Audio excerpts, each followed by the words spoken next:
Ladies and gentlemen, Your Eminence, Excellencies, it's wonderful to have you all in the room.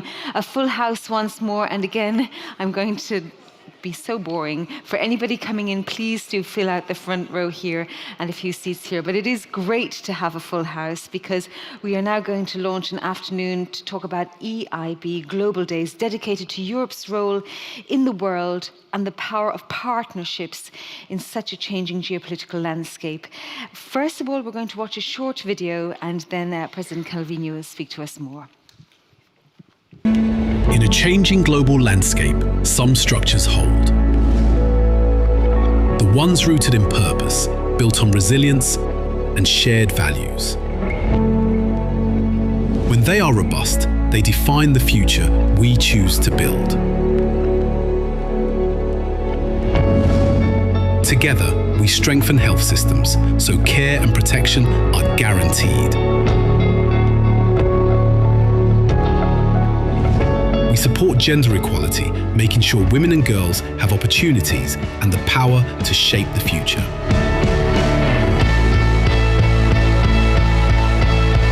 We advance social inclusion, helping communities sustain essential services amid war. We drive the energy transition to cut emissions, build resilience, and create sustainable paths forward. Help countries feeling the strain of a warming planet adapt to climate change. When some are stepping back, we are moving forward. Through global partnerships based on respect and trust, the European Investment Bank strengthens the foundations for a more resilient, more equal world. For bigger impact, one piece at a time.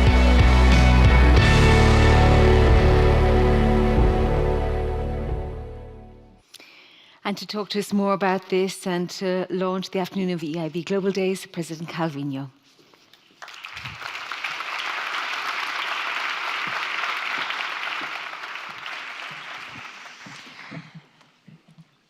Well, what a wonderful video showing us that everything is interconnected and that we are in one world, one people, one world. It's a beautiful image to start this EIB Global part of our annual forum.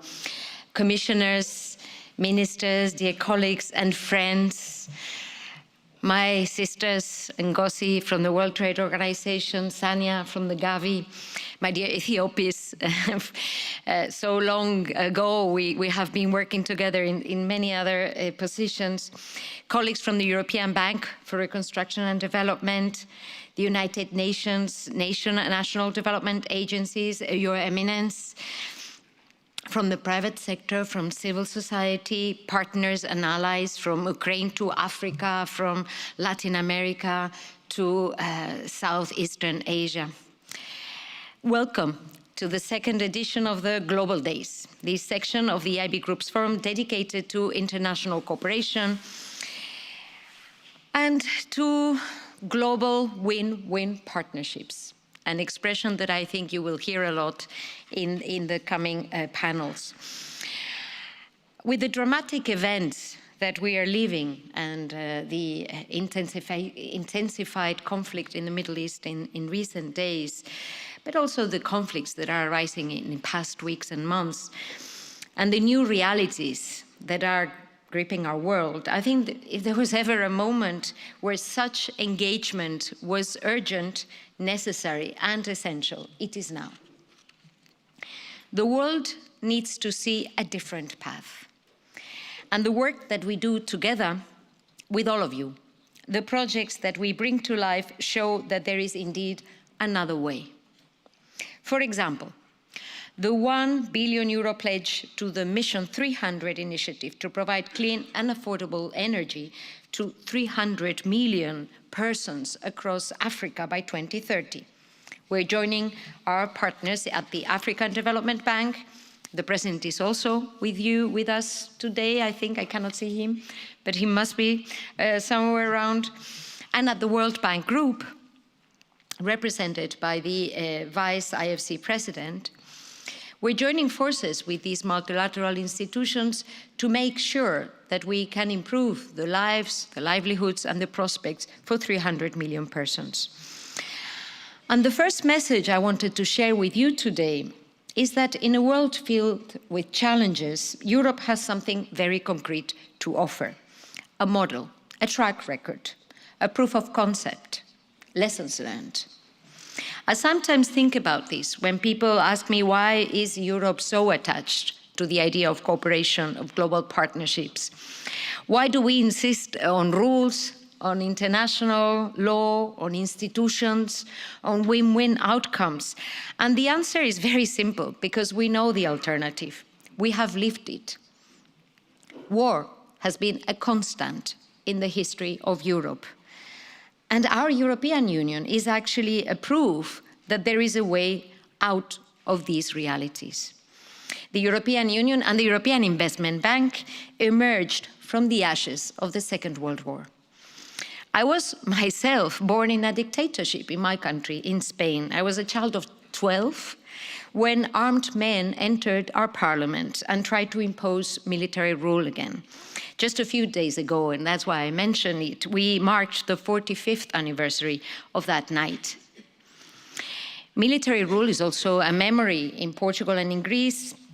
Many of my colleagues at the European Investment Bank were born behind the Iron Curtain, under the USSR regime. And war is a living memory for our member states and candidate countries in the Balkans. The war in Ukraine has now entered its 5th year.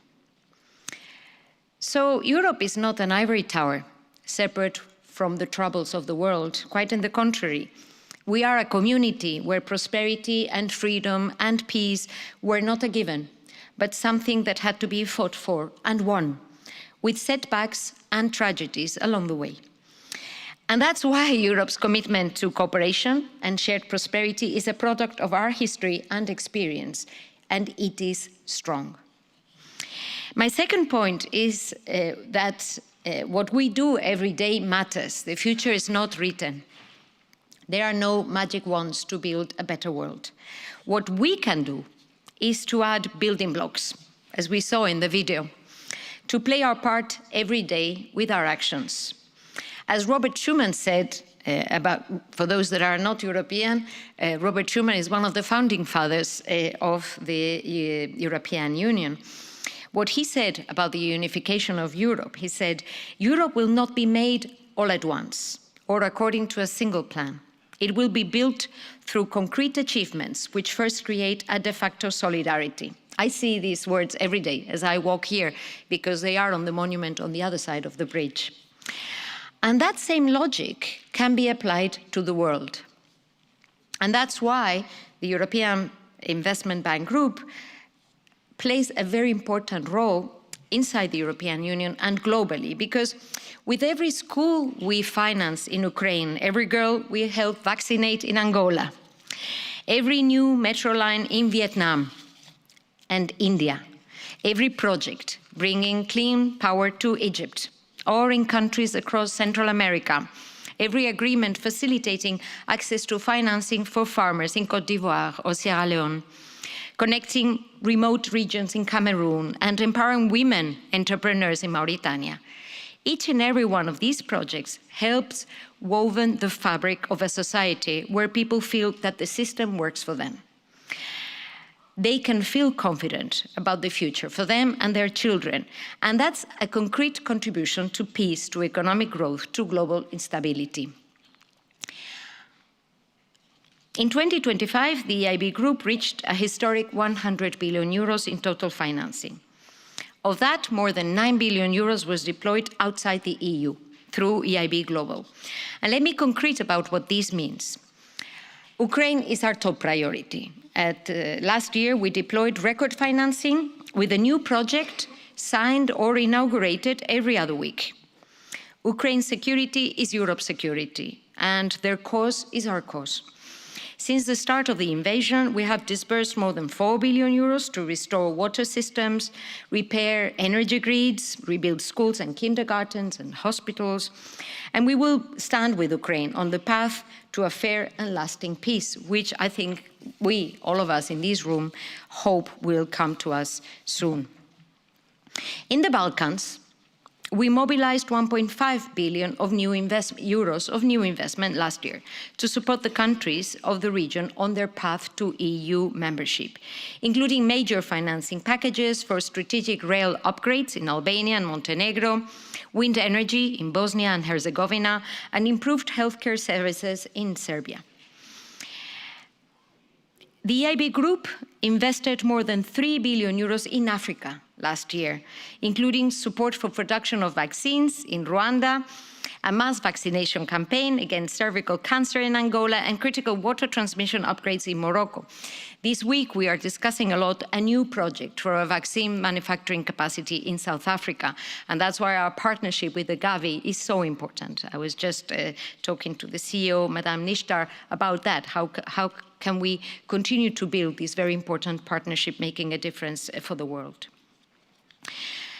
Now, moving to water, actually the European Investment Bank is amongst the world's largest financiers of water projects, for drinking water in our taps to wastewater treatment and agricultural irrigation. We provided more than 5 billion euros in financing for water projects last year, improving sanitation and drinking water for 32 million people in the EU and beyond, including in the Middle East and across Asia. For example, the rehabilitation and construction of water treatment facilities in Karachi. The water supply projects that we signed last year alone in Dhaka, one of the projects that was illustrated in the video, is expected to benefit more than 10 million people in the capital of Bangladesh. And finally, the EIB Group provided almost 2 billion euros in new financing for projects in Latin America and the Caribbean, including for the construction of Costa Rica's first electric train system and for the improvement of sanitation systems across Ecuador. So the message that I want to leave with you, my second message today, I want to be loud and clear. Where some are pulling back, Europe is stepping up. And my final and third point is that the scope and ambition of the EIB Group's operations will expand, reflecting Europe's global footprint. What are our main priorities?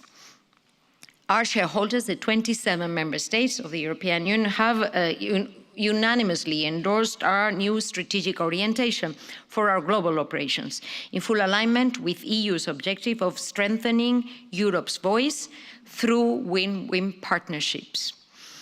The EIB Group walks the talk, having already mobilized 100 billion euros in investment aligned with the European Union's Global Gateway strategy. That's 2 full years ahead of target. And this work is set to continue. Our regional focus will remain on Ukraine, enlargement and neighborhood countries, while taking a differentiated approach that tailors our offerings to local needs of Africa or Latin America. The EIB Group is going for a true win-win approach. It's the third time I say this in my speech. I really wanted to make this the central element of the speech, because that's the core idea, and that's the European approach. It is signing agreements and having partnerships where all the parties win. A different path to those that think that for some to win, you need others to lose. Supporting global development and addressing shared priorities from global health to climate, while also offering new business opportunities to European companies and helping diversify European supply chains. The agreements we signed last month to support early-stage graphite and lithium projects in Tanzania and Namibia are examples of this approach. And the European Investment Bank Group is also engaging intensively with developed economies, including Australia and Canada, in this area. I didn't know, actually, that our Vice President has just returned from Canada. I didn't know that you would join us already here, dear Nicola. Looking further ahead, next year, we will chair the group of multilateral development banks, a role that shows that we take this very seriously in this House. The EIB Group's collaboration, synergies and complementarity with regional and multilateral partners, European, promotional and development institutions, the private sector, the World Trade Organization, organizations and foundations like Gavi, and of course the European Commission, our sister institution, maximizes impact and showcases the value of multilateralism and the rules-based global order. Like the partnership that we will be signing a bit later today with my dear friend, Dr. Ngozi Okonjo-Iweala, between the EIB and the World Trade Organization to support reforms and investment opportunities with Africa that will boost open trade globally, strengthening supply chains, opening new markets and new opportunities for our partner countries and for European businesses alike. And together with the World Bank Group, we co-lead the Global Emerging Markets Risk Database, known by the acronym of GEMS, which is the world's largest pool of credit risk data on emerging economies, drawing from the vast data sets of multilateral development banks and 40 years of investment experience. Last October, we published new statistics that confirmed something very important to mobilize private investment. Default rates on lending to private borrowers in emerging markets are comparable to those in advanced economies. And recovery rates actually exceed global benchmarks. Emerging markets face a potential financing shortfall of more than $10 trillion by 2050, according to the OECD. And the data from GEMS is very relevant because it shows that this gap is not a matter of risk. It is a matter of perception and opportunity too. So closing the perception gap is one of the most powerful things we can do to unlock private capital where it is most needed. To conclude, the European Union and the European Investment Bank Group will continue to build bridges in a world of walls, to promote open trade, sustainable growth and inclusive, healthy societies. This is the right thing to do and also the smart thing to do because when we are investing in these areas, we're also diversifying European supply chains. We're also strengthening our own security. We are securing a more livable planet for our own children.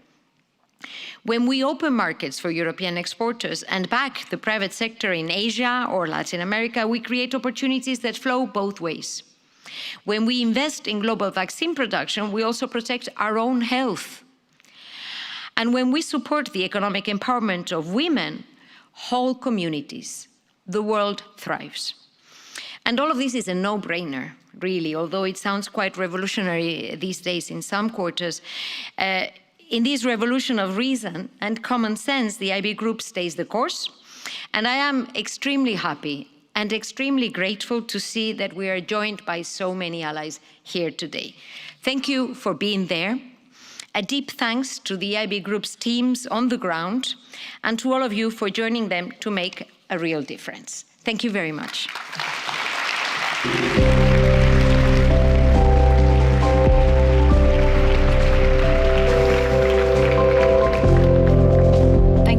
President Calvino. Now we're also honored to receive a video message from the Secretary General of the United Nations, Antonio Guterres.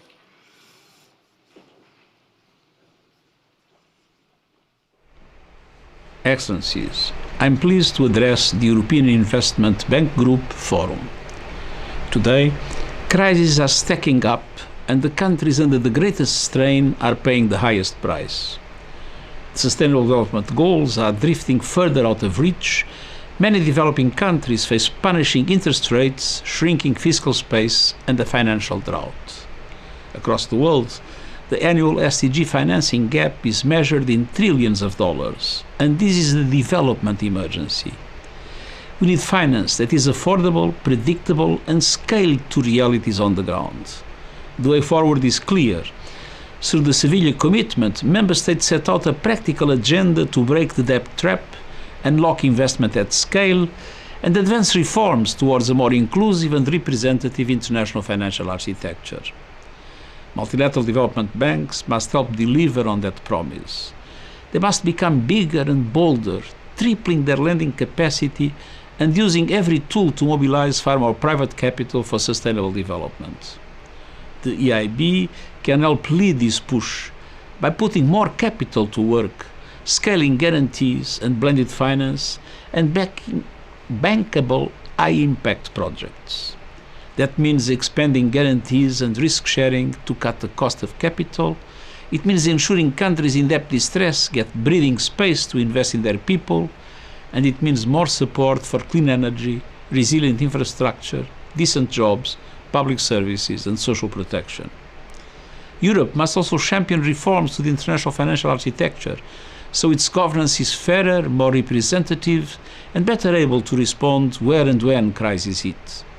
This meeting is a chance to build momentum for reform and turn investment into shared prosperity in Europe and across the world. Thank you.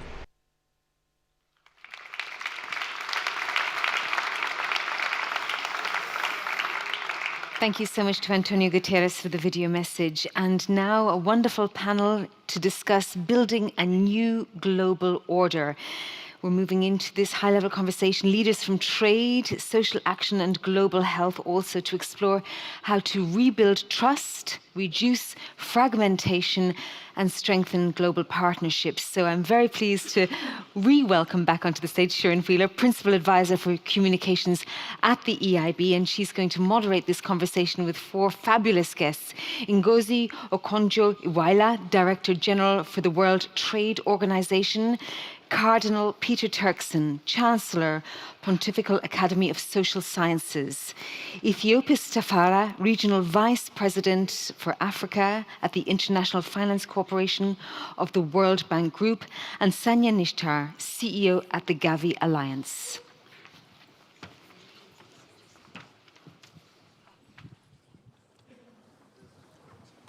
Thank you very much, Lisa. And thank you very much, President Calvino, and also, if he's watching our live stream, to the Secretary General Guterres as well, for getting us on the right track for this discussion. President Calvino talked about a different path. And in many ways, this is what the panel is about, building a new global order. And we have here with me four really exceptional people, leaders, but also providing with four really specific perspectives on what that means in practice. President talked about allies. You are allies. And because of that, we don't need to necessarily ask whether we need the multilateral order, but what does that actually mean from your points of view? How can Europe contribute to making that a reality? How do we handle the fact that trust in the global order, globalization, international institutions is not as high as we might like it to be in many of our own institutions? How do we tackle that? And specifically, I want to ask you each how we can make sure that the important agendas of health and climate stay firmly on the radar of leaders and policymakers, and how best to make sure that we don't just defend them, but actually move it forward. So maybe I can start by asking each of you to, in this context where there's a lot of doom and gloom, where can you point to a really successful example of multilateralism in practice that we can build on now? Maybe I can start with you, Vice President, from your point of view at the International Finance Corporation. So thank you, and thank you for the invitation. It's a pleasure to see President Calvino. We worked together many years ago on solving problems that were collective, that required collective action, and I can see we're still dedicated to the same objective. I'm a dyed in the wool, as they say in the United States, internationalist, because you must be feeling lonely these days, then. As an internationalist, yes. Welcome. Because I believe that collective action problems, which is what we face, can only be solved by multilateralism, right? And, you know, there are tons of examples, but I can point to one that's very recent. we've been working with, within the World Bank Group on an initiative called AIM 2030, which is in essence an objective whereby we want to increase the production of pharmaceutical products on the continent. We want to double it by 2030. We have a number of governments who don't want to be held hostage to global supply chains when it comes to pharmaceutical production. Now, as it turns out, there are only about 7 or 8 countries on the continent that are ready today to actually produce pharmaceuticals at the level and at the quality that's required. And so it's requiring that we figure out what are these 7 or 8 countries, but then get the other countries to understand that you're going to have to accept the production from them and think about having common standards, phytosanitary standards, some mutual recognition of each other's standards, because otherwise they'll produce and you won't consume, and we've defeated the purpose. We've quite quickly gotten to agreement around the table that, yes, this is important. We've played the role of convening as a multilateral, and there are tons of these sorts of problems that only can be solved by virtue of coming together as a system. Absolutely. Dr. Ngozi, we hope that after we sign the agreement with the European Investment Bank on trade facilitation, that you're going to say that's the transformative example. But speaking about things that exist or have existed, where would you point to a really successful example of multilateralism in action? Well, thank you, Shireen. Thanks, Nadia, and good afternoon, everyone. It's good to join you here, and I'm looking forward to signing the agreement. I think first I want to disagree with you a little bit, Shireen. I don't think we should we should say, let's assume multilateralism is good and not talk about it. I actually think we should talk about it and question whether it's good and whether it still works. And the reason is simple. If we don't question it, if we take it for granted, we'll not appreciate what multilateralism has done and given to the world. So I think we ought to speak about it, debate it, and ask the question. So tell us. Yes, so multilateralism, because people tend to forget, and I can speak from the trade side. People take for granted things that have worked. On the trade side, we know that the multilateral trading system has resulted in lifting 1.5 billion people out of poverty in the past few decades. That it has worked not only for poorer countries, but for rich ones. That trade has been disinflationary in the most part because it allows goods to move where people have comparative advantage in producing some types of goods to where they don't, making things cheaper. And all the benefits of job creation, of disinflationary impact, of the benefits for people are sometimes forgotten in the criticism. But that doesn't mean that the multilateralism we have today is the right one. Yes. I think we need to admit that multilateralism needs to be reformed, and that all of us in each of our organizations need to be looking at whether we are fit for purpose. And I think at the World Trade Organization, we need to be more fit for purpose. Yes, absolutely. And we need reforms. But I want you ask for an example of multilateralism that works. And I'm going to surprise you with the answer. You because always do. Trade is in the epicenter of the storm. We're in the epicenter of the undermining of global trade rules in a way that has not happened for the past 80 years. So everybody thinks it's finished. The multilateral trading system and the rules-based system is finished.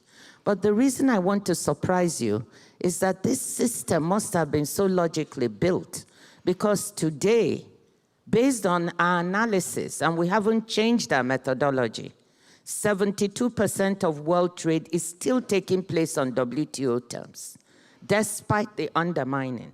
So you have to ask yourself, there must be something right, something working. If after all this disruption, we still have almost 3/4 of world goods trade still taking place on those terms. So if you look for more, what does that say? So I see it as a multilateralism, a base that works.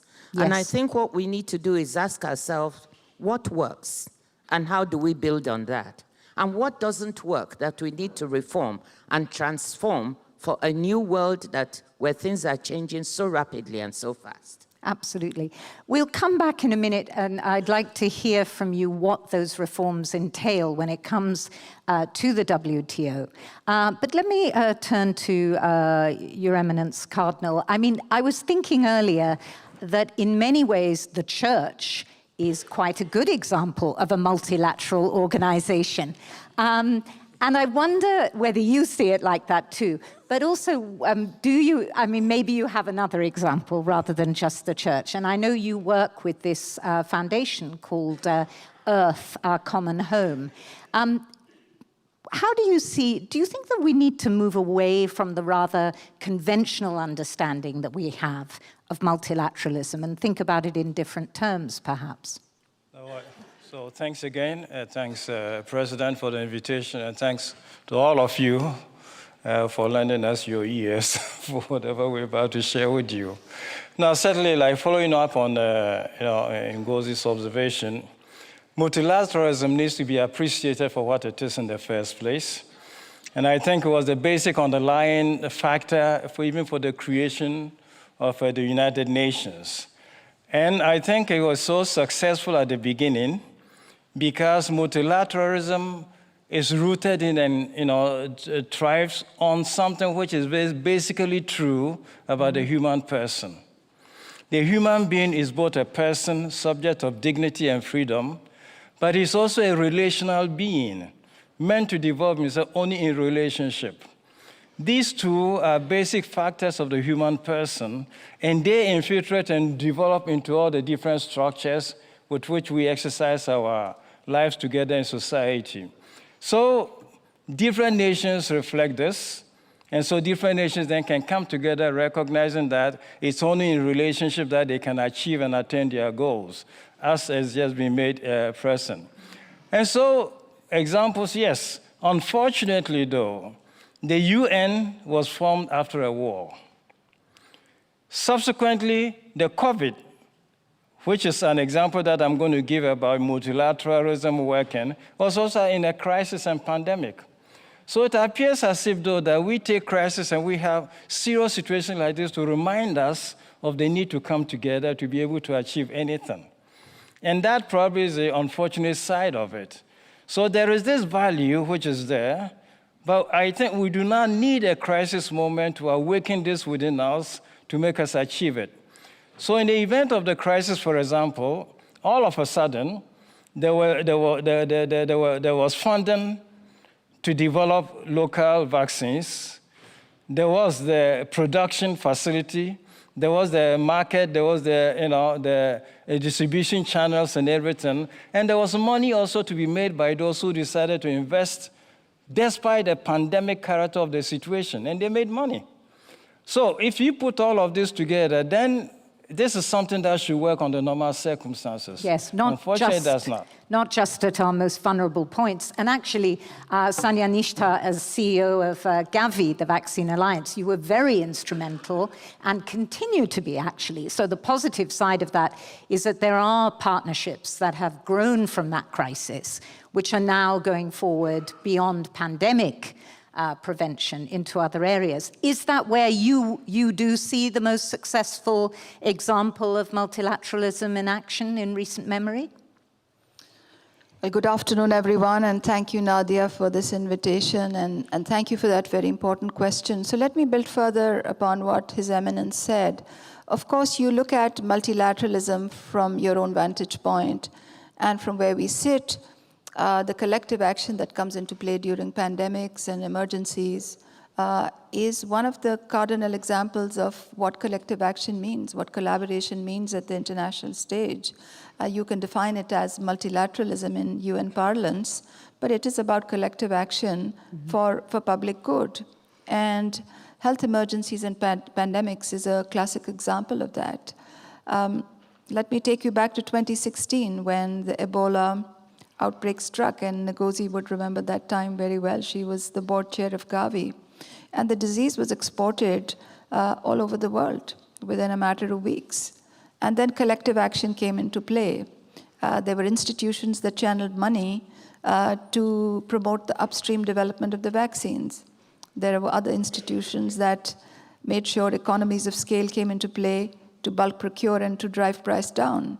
There were member states in UN language that made sure that that vaccine could be deployed wherever required, even on a preventive basis. There were manufacturers that had the incentive to produce. So last year when the Ebola outbreak happened, nobody heard about it. It didn't spill into the news. Collective action had made sure that the benefit that we wanted to achieve out of collective action was ensured. Similarly, 2024, August, the Mpox outbreak happens.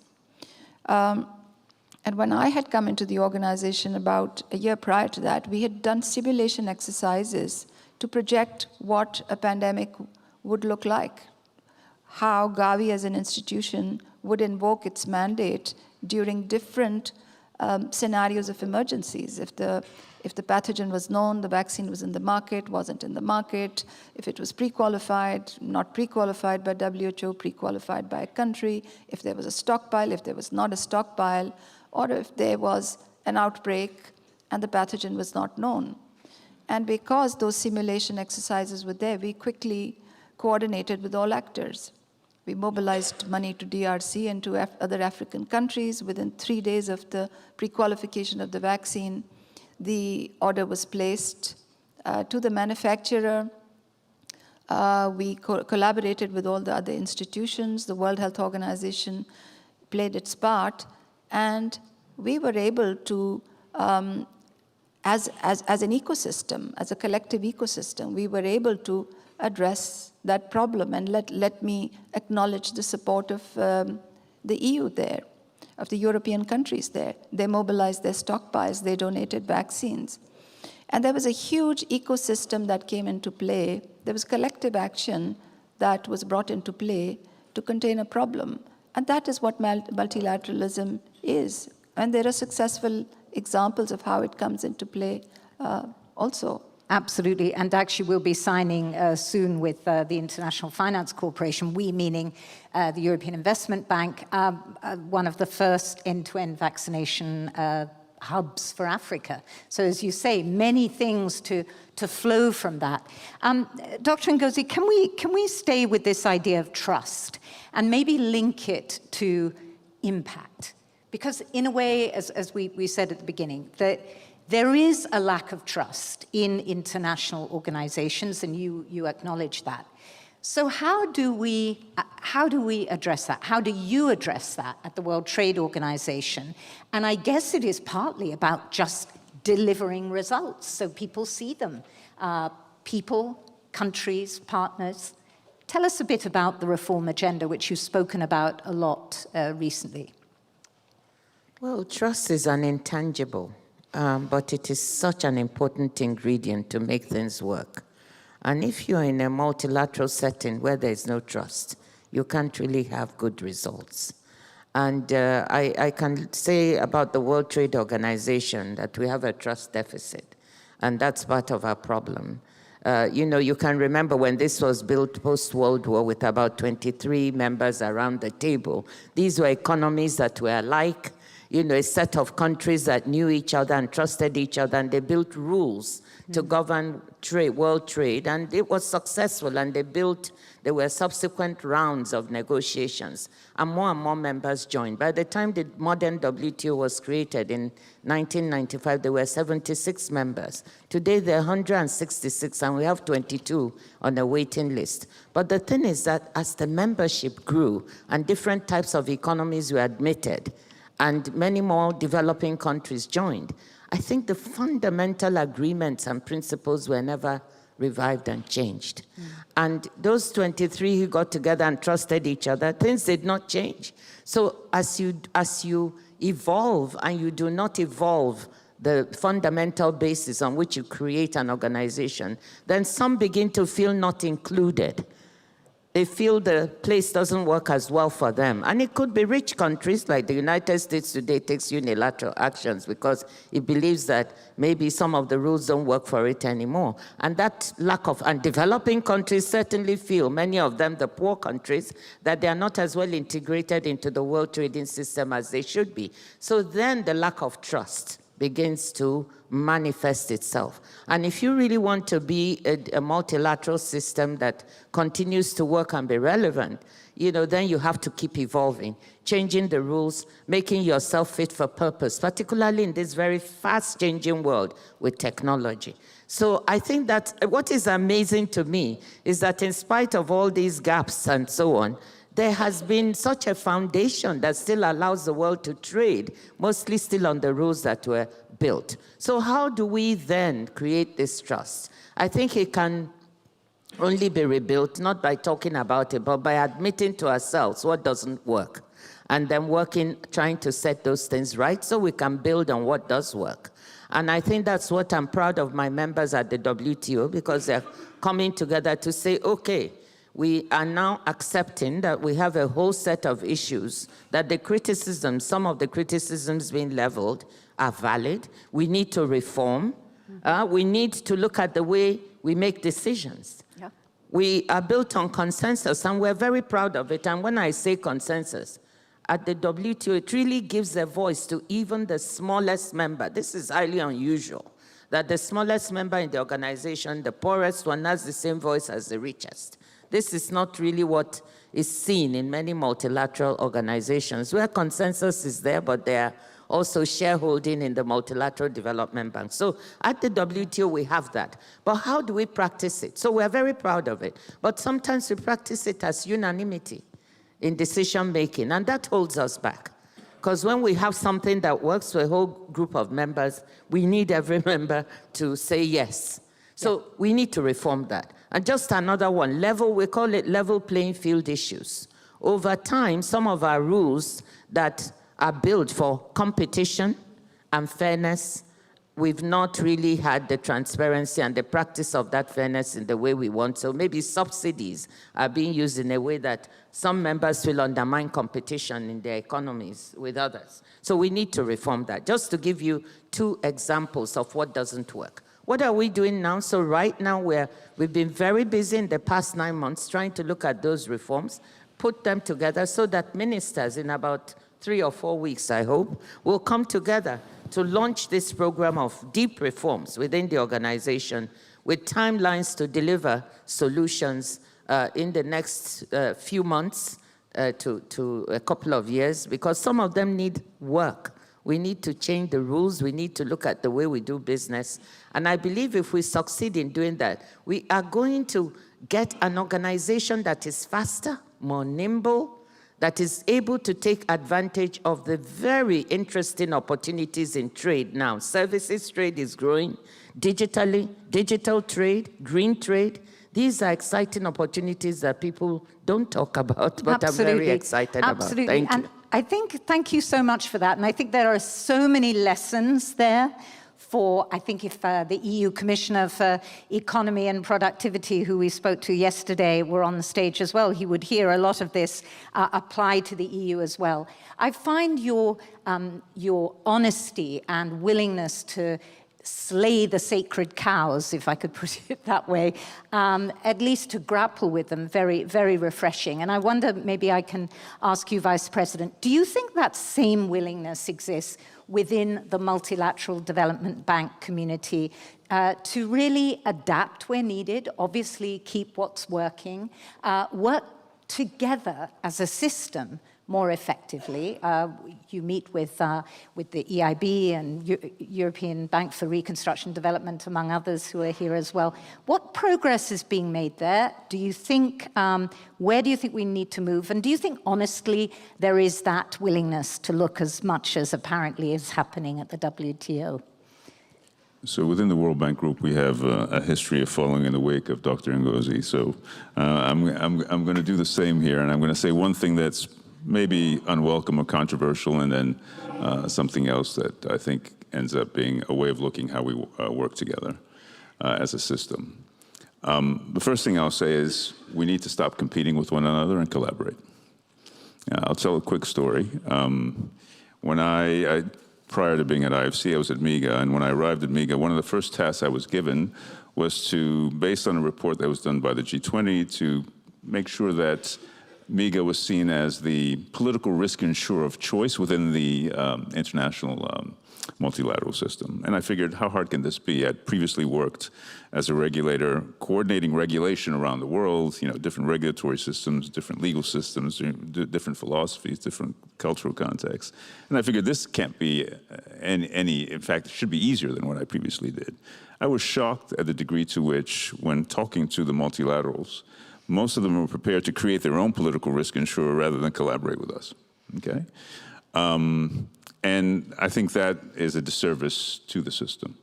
Now, having said that, I think we're making progress, and I think one of the things that we need to do, one of the ways in which we need to change, to pick up on Dr. Ngozi's point about needing to be willing to reconsider how you do things in order to remain relevant. I think that the fact that we're moving towards impact targets rather than volume targets is a big deal. Why does M300 work, this initiative to electrify 300 million people throughout Africa, out of the 600 million that don't have electricity by 2030? It works because it is about an outcome rather than volumes of money that are put into something. It also works because it's a bit of a stretch. And that stretch actually makes us look at each other and say, we're not going to get there unless we come together. Targets, a stretch target, right? Yes, absolutely. If we don't collaborate, we're not going to get there. And what's wonderful about this is it serves as an organizing principle, right? And now we're starting to do that with agriculture. We've just launched an initiative called AgriConnect, where we're looking to achieve food security for 200 million additional people around the world. We're doing the same thing in the pharmaceutical space. So I think this idea of identifying impact targets, making sure that they're a stretch, and then using that as a means to bring the community together is one of the ways in which I think we'll continue to be relevant and be better as a system. Because I think, I'm sure colleagues of mine in the audience won't mind if I say that, there is a syndrome, isn't there, in institutions where somebody comes up with an ambitious target and everyone starts freaking out in case we can't meet it. And you're saying, actually, that's a good thing. That's what brings us together. If you set it so I can get there by myself, then I have no reason to collaborate with anybody else. If I set it so that it's actually difficult, that means I try to find partners to help me get to that objective. Yeah, yeah. Let me turn to the non-institutional representatives. Cardinal, you run this foundation. I mentioned it earlier, Earth, Our Common Home. I wonder if you can tell us a bit about that and how it feeds into this idea of maintaining trust in international missions, actually, as well as institutions, because it feels to me like we have left people behind a little bit. And this is where, maybe there's an opportunity to regain trust through more involvement of communities, which is where you're also very much involved. No, so the building trust sometimes requires innovation. And innovation occurs when one with courage embraces new opportunities or what he perceives as to be new opportunities. So essentially, I'm here, I work out of the Vatican, but essentially, I'm a bishop of the Catholic Church. I used to run a diocese in Ghana, in West Africa, before I was invited to the Vatican to take care of the Office for Justice and Peace. All social issues were involved. And so one of the things we thought we needed to grapple with was the dependence on missionary or young churches on Europe and America for finance and whatever. So traditionally, all of these churches have been used to providing basic, services, schools, healthcare, agricultural projects, all of which require financing, so capital. Traditionally, the capital was acquired by having bishops go and preach and get some small collection and bring. And I thought that was time to change that. So I thought it was time to initiate a paradigm shift. And so with that, we introduced the concept of impact investing.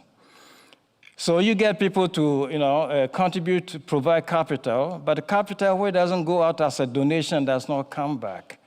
But it's capital that comes back to make it circular. So that you have an institution develop its facilities, it pays back, so you can help. And so the circularity of capital was a big thing we aimed at. Now from that, then we built this into a small foundation we called Earth Our Common Home Fund. And Earth Our Common Home Fund was meant to use two facilities. It was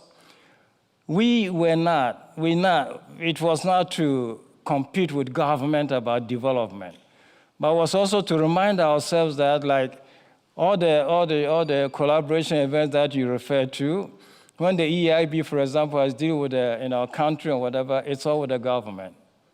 Civil society groups outside this hardly come close to whatever the fund or the grant is about. So we thought that we developed something that would use something which churches have: permanence of leadership. A democratic system is good, but every 4 years the leadership changes. And with that change of leadership, you're likely to have everything thrown up again into turmoil.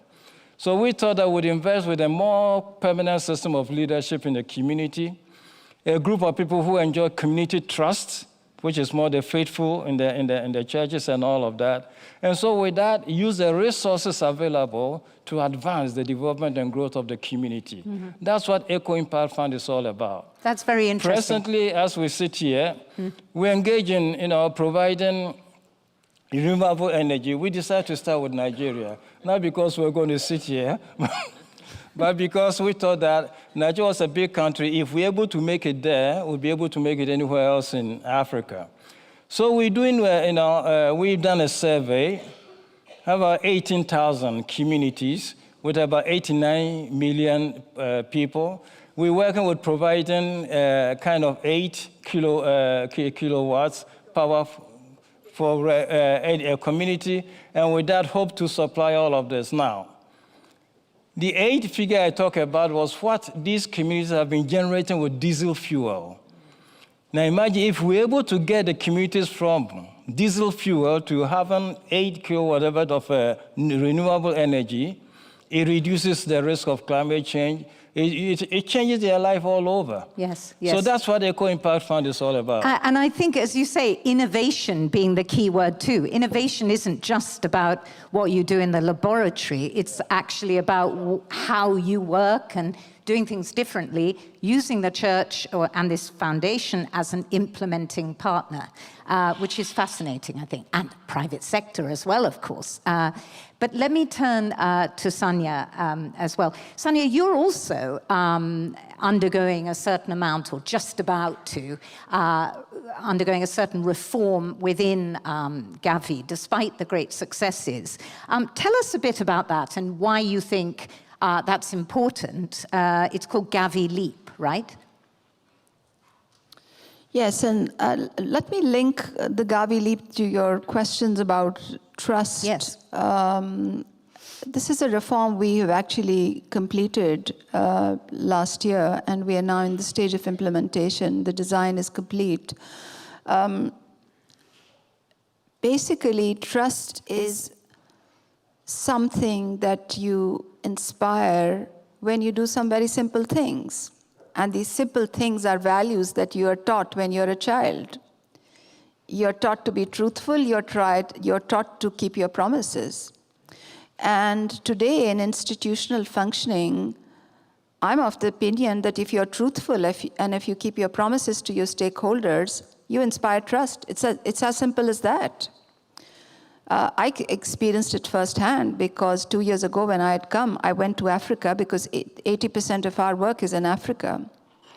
And I asked leaders, from leaders to community health workers and to the women who had brought their children, and I said, how do you view Gavi? What do you want from us? And the first thing I heard was that Gavi is a very important organization for us because it ensures access to vaccines, which is the best investment in the health of our children. But your processes are very onerous, number one. Onerous. Your processes are onerous. They're very administration heavy. Secondly, that you take a lot of time to turn around things. Thirdly, that we want more agency over the control of resources. We don't want to be told how to spend money. We want to have control over how money ought to be spent. So these were the... And number 4, we want vaccine sovereignty. This was a consistent call we heard, particularly from the leaders. We don't want to be dependent on the outside world when it comes to access to vaccines. So the reform that we designed, and which we've rolled out very quickly, was not designed by high-end consultants, did not cost millions of dollars. It was basically predicated and built on the feedback that we heard from the ground. It was designed based on the needs of the people that we are meant to serve. So we took a year and digitized our mission-critical processes.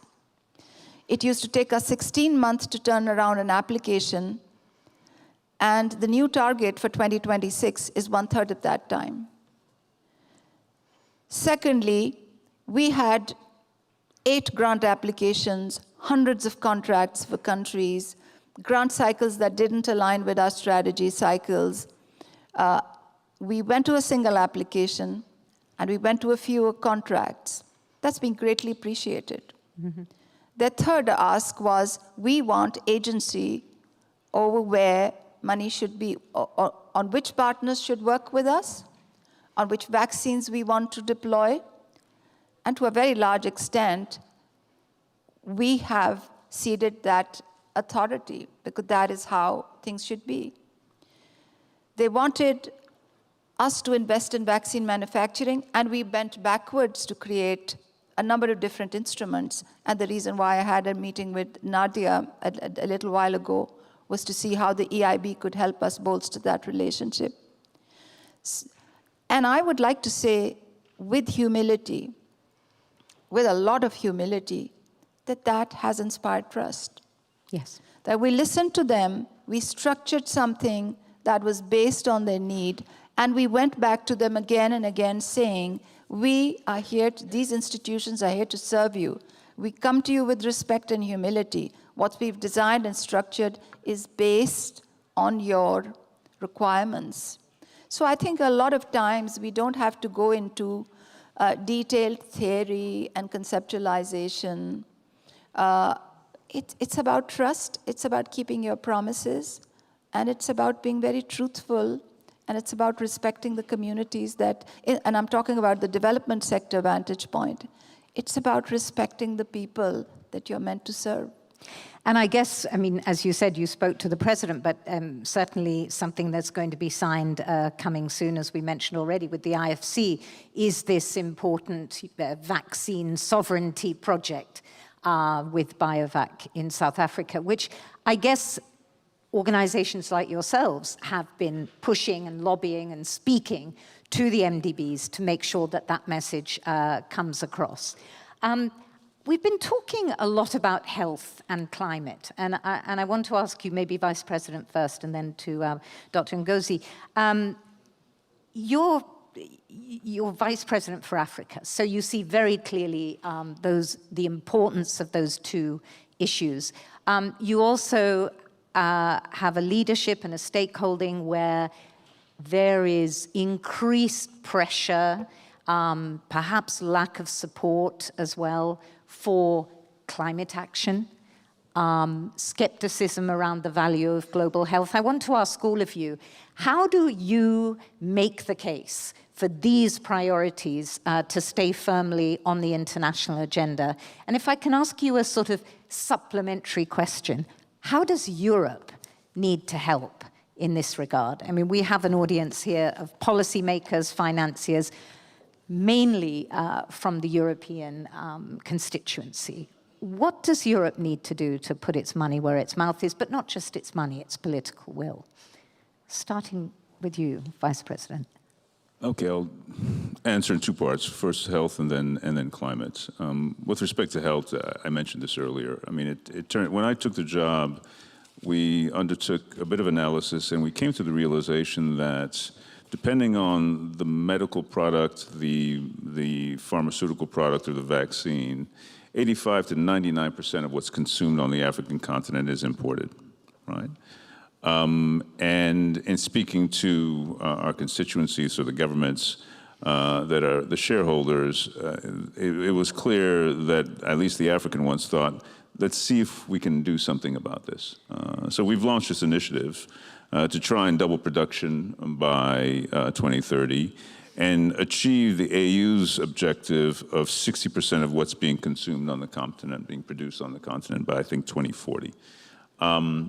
That's going to require a collective effort. That is us working with our sister organizations within the World Bank Group, but it's also partnering with the AFDB, it's working with Gavi, it's working with pharmaceutical companies. And we're quite hopeful that we'll be able to actually address what amounts to a bit of a concern about medical sovereignty. So the momentum is there, you think? The momentum is there.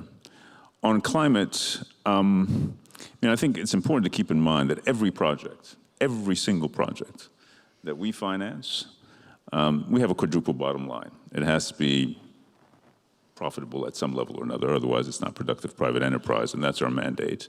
It has to be environmentally and socially sustainable. It has to have impact, development impact, and it has to be adapted to climate. We don't proceed with a project unless those four bottom lines are met. And our clients are actually positively inclined, and I have the benefit of working in the private sector, because they realize not addressing the resilience of the project from a climate standpoint has a financial implication at the end of the day, right? So getting them to address that doesn't prove all that challenging, because they realize if I don't address it, I'm actually going to be harming my investment. We had an investment in Bangladesh. This is when I was at MIGA. It was a power plant built in a floodplain. We told them, listen, we're not going to finance it unless you do something about the fact that you're sitting in a floodplain. And they realized we need to do something about this, otherwise this billion-dollar investment is actually going to find itself underwater. Excuse the pun. In no time whatsoever. So for us, that's just part of our bread and butter. What do we need to do as a collective? I think, again, we have great partners in Europe, whether it's EIB, EBRD, and when we work on these projects together, we are like-minded, right? We understand the importance of this being addressed as a common good, but also as financial sense. Yes, yes. Dr. Ngozi, do you see a danger, particularly in this global context of conflict, escalation, that these agendas get slightly pushed off the radar? Well, thank you. And these are two very important agendas, and perhaps it's important to make 3 points, including addressing the role that Europe could play. I think we have to see both health and climate.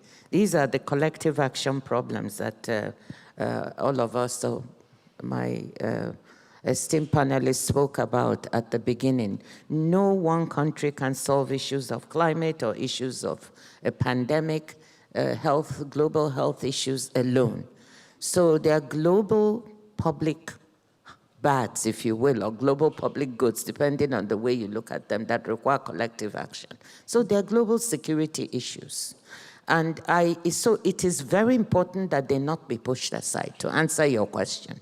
And for me, I see the role of trade also in all these. Very quickly in health, it's very interesting listening, because the building of these manufacturing facilities for vaccines in developing countries and in Africa came out during the heated debate during the pandemic. Yes. The WTO is home to the trade-related intellectual properties agreement, and the argument came repeatedly that, there's a blockage on the way of developing countries being able to manufacture their own vaccines, and they not import in Africa 80% of, or actually more, close to 90% of what they need, and 90% of medicines and pharmaceuticals.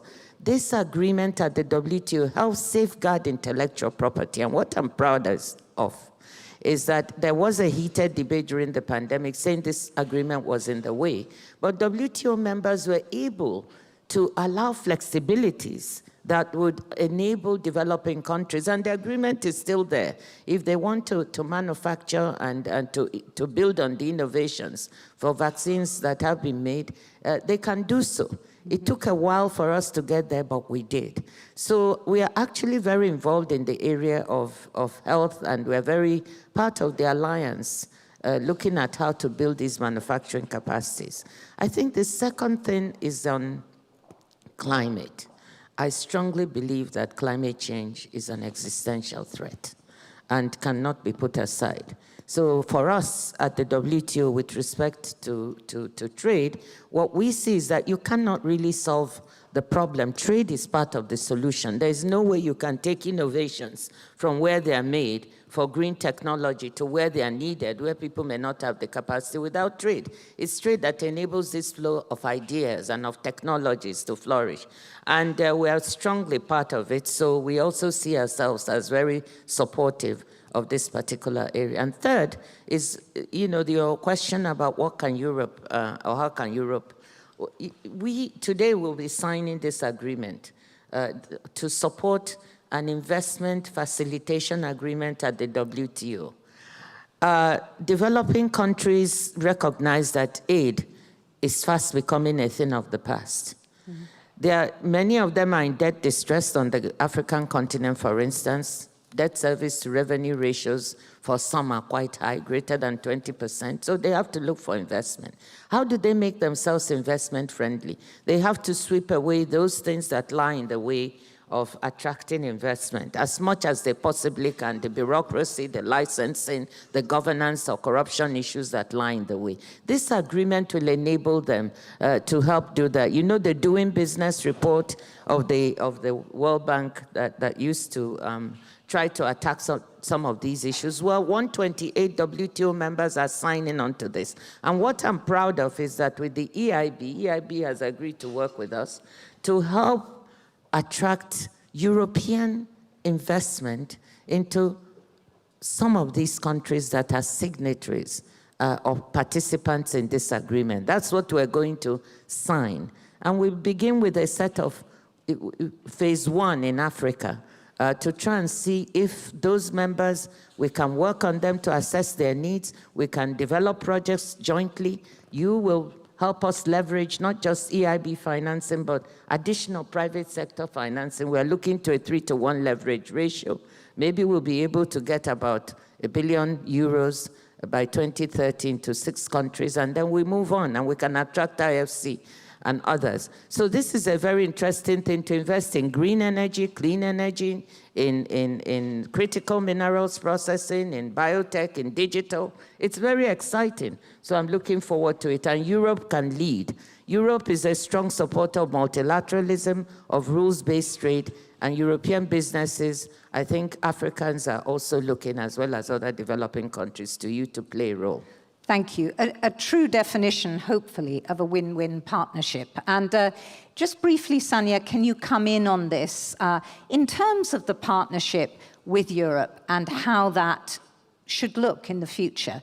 I think Dr. Ngozi's given a very interesting kind of paradigm in a way that we could look at in terms of building the new global order that brings in this idea of trade as being a sort of pivotal element, but a different kind of trade.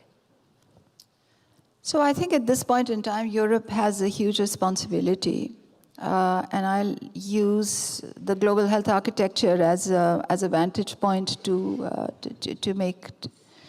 make a case. Because currently, global health is undergoing an existential crisis. 40% of ODA, official development assistance, has gone out of the window. The health of some of the most vulnerable communities in the world is at threat. Each one of us as agencies, many of us here in this room, have downsized by more than 30%, and we don't know what's around the corner. And discussions on reform of the international development and global health architecture is one of the most contemporary subjects of intellectual discourse and debate today. Everybody is writing about different models and how agencies should merge, sunset, come together, and how a new global development order is such a pressing imperative. I don't disagree with any of that. But the question is that we need leadership at this moment. Somebody needs to sit all the stakeholders down and say, well, what is the objective of this exercise? What agencies are in scope? What is the process going to look like? And what are the various strands of the process going to look like? And what type of outcome are we going to achieve? Because the path that you take, the agencies that are in scope, are entirely dependent on the objective. If the objective is to address the fragmentation and duplication at a country level, there's a very different formula and mechanism and pathway that has to come into play. If the objective is to reduce the burden on donors, then the stakeholders that need to be at the table are very different. If the objective is to reduce the fragmentation and duplication and the mission creeps and the competitive behaviors, and I think our colleague just talked about, hinted at that, the pathway that you take is very different. And I think donors need to be a very important part of the conversation. It is great that there's leadership emerging from the South. I couldn't be happier, but donors need to be part of this equation.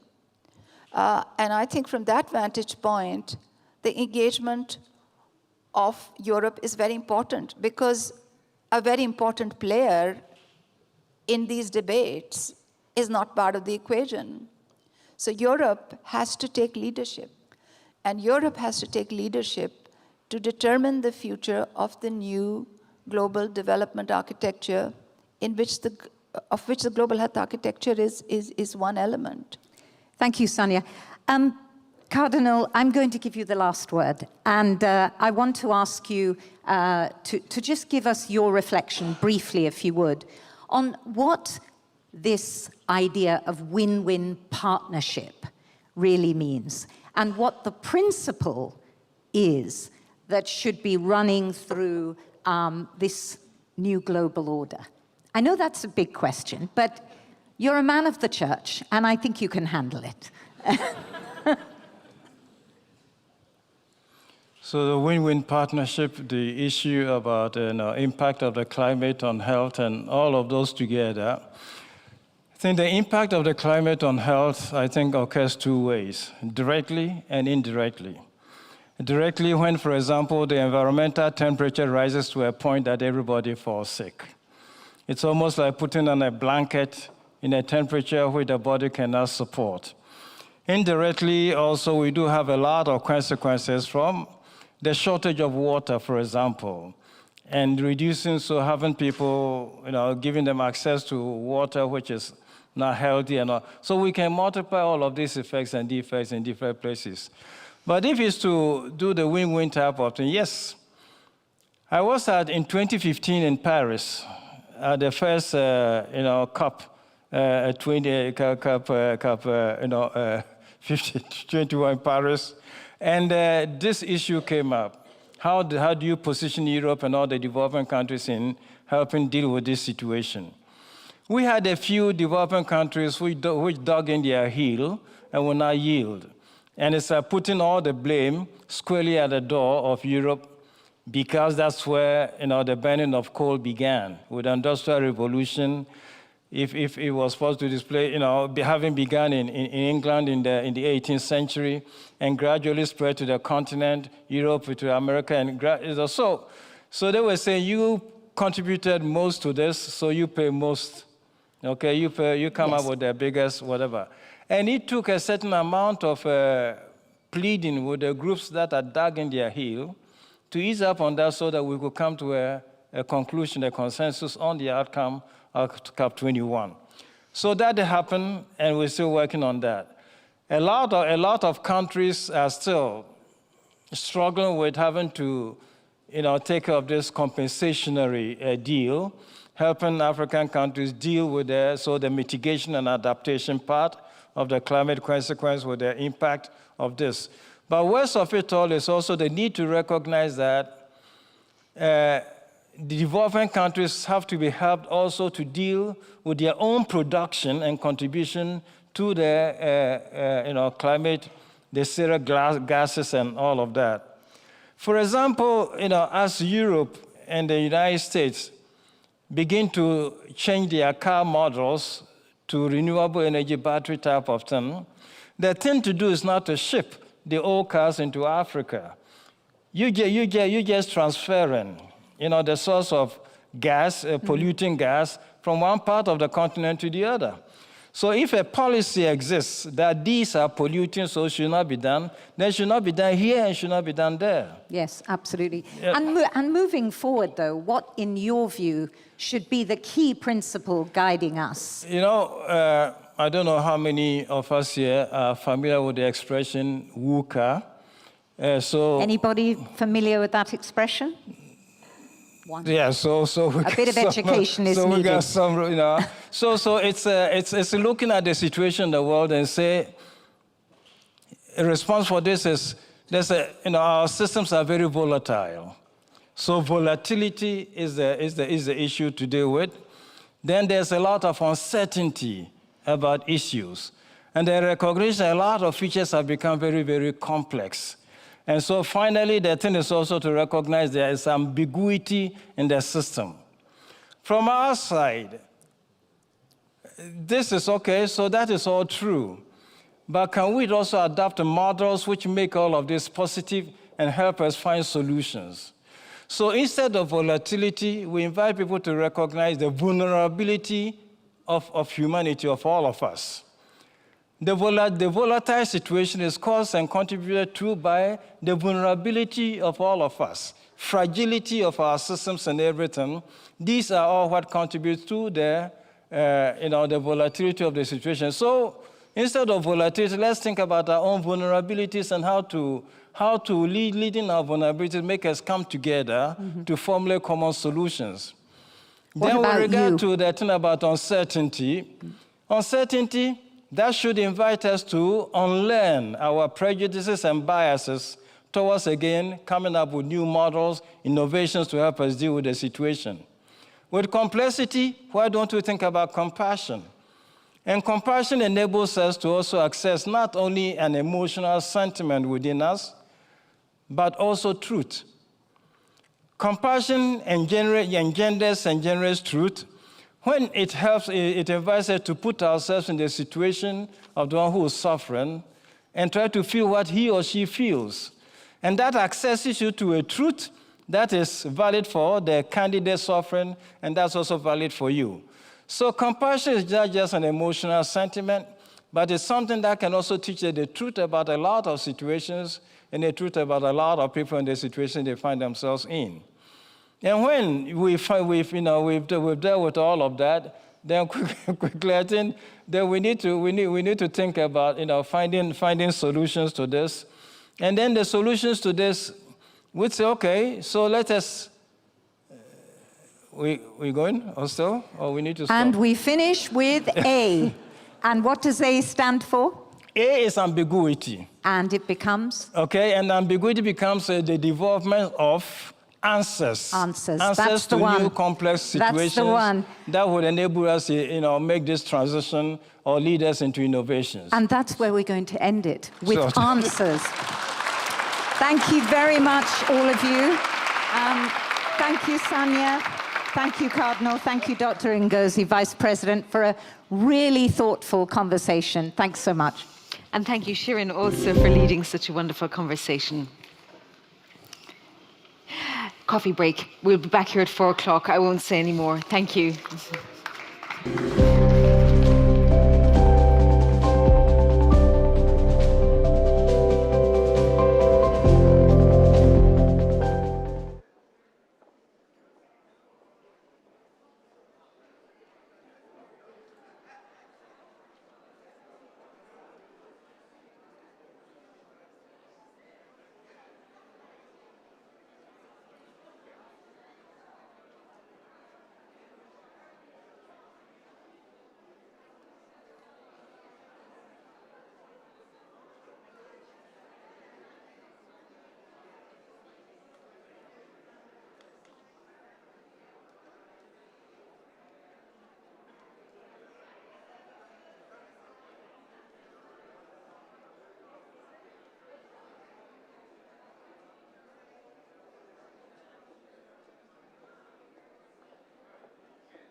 So thank you also to those who are remaining with us online. It's really great to have you online, and I know you're watching from all sorts of different places, so welcome and feel part of the whole conversation, I hope, as well. And of course, we want the conversation to continue after the course of these 3 days.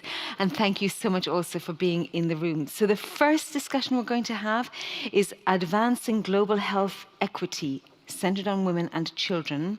It is a very important topic. And just to set the scene, please welcome to the stage Nicola Beer, who is Vice President of the EIB.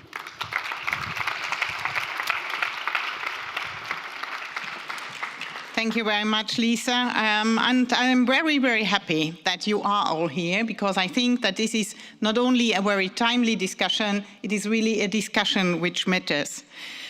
Despite extraordinary medical progress, access to timely and affordable care remains the defining health challenge of our time, and especially for women and children. Every 2 minutes, one woman dies from preventable causes. A child in the poorest regions is 10 times more likely to die before 5. Increasing backlash against gender equality in some parts of the world is also reversing hard-won gains in women's health. Closing the women's health gap could boost the global economy by at least $1 trillion annually by 2040. So supporting women's health is the right thing to do, and it is a smart thing to do. And in the current context, an urgent and necessary response to trends that threaten the well-being of entire societies. And this is exactly why the EIB Group is engaged, and is engaged through partnerships and scale. Most of the tools already exist. We need to ensure they reach the women they were developed for. We need innovative financing that brings public and private actors together, pools expertise, and creates shared value. Europe is an ideas powerhouse and a sanctuary for researchers. As one of the largest financiers of health, the EIB Group supports innovation and those driving it through initiatives like TechEU and our Summit for Women Leaders in Life Sciences. With many of our partners here today, we are expanding access to medical specialists, state-of-the-art diagnosis and treatment, contraception, maternal medicine, vaccines, and digital health platforms. So innovation reaches women everywhere, especially where the gap is the widest. We work with UN partners, the European Commission, Gavi, the Vaccine Alliance, UNFPA, FIGO, and other multilateral development banks and philanthropies like the Gates Foundation to support access to safe and affordable contraception, vaccines, and primary health care, Angola's first HPV vaccination campaign to protect 2 million girls, primary health care services, including reproductive health and gender-based violence prevention in Lebanon. Together, we also back locally led health security and resilience solutions through the Human Development Accelerator and mobilize over 1.5 billion for health system resilience in low and middle income countries through a health impact investment platform. But health equity is inseparable from economic empowerment. Through our flagship gender initiative, we strengthen climate resilience, food security, and economic opportunities worldwide in line with the Global Gateway. It also depends on broader systems, from infrastructure to climate resilience, in which we also play a vital role. We have embedded gender equality into our business model and launched a new action plan to further support gender equality politically, economically, and financially. So today's discussion is really about advancing health equity. We know the problems and we know what works.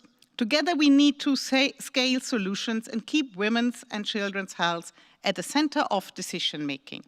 The challenges are systemic, but they are solvable when political will, financing, and partnership move in the same direction. This panel brings together exactly the voices we need to solve it. So let us focus on action, because the cost of inaction is far too high and the opportunity is too great to miss. Thank you.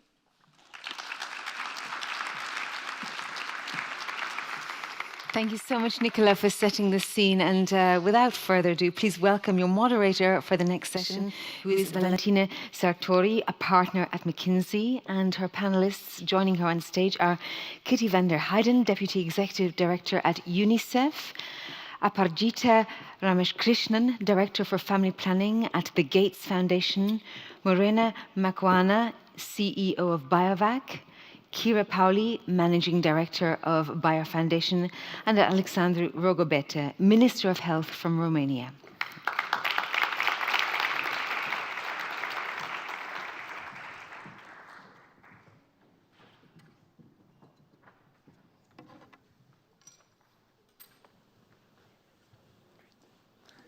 Thank you everyone for being here. I'm excited to be moderating this panel with this exceptional group of health equity champions. You will see that we have a great representation across different types of stakeholders, from a ministry, from UNICEF, from, let's say, pharma, but philanthropy at the same time, vaccine, and of course, a great foundation like Gates. When we prepared earlier, we said, look, let's make this as interactive as possible, so don't shy away from asking questions. Very difficult ones, go to the minister, right? But he said he wants them. But jokes aside, let us get started. Thank you, everyone, for being here. Maybe I start with Kitty. Kitty, you and UNICEF are spearheading, protecting the most fragile, women, children, adolescents.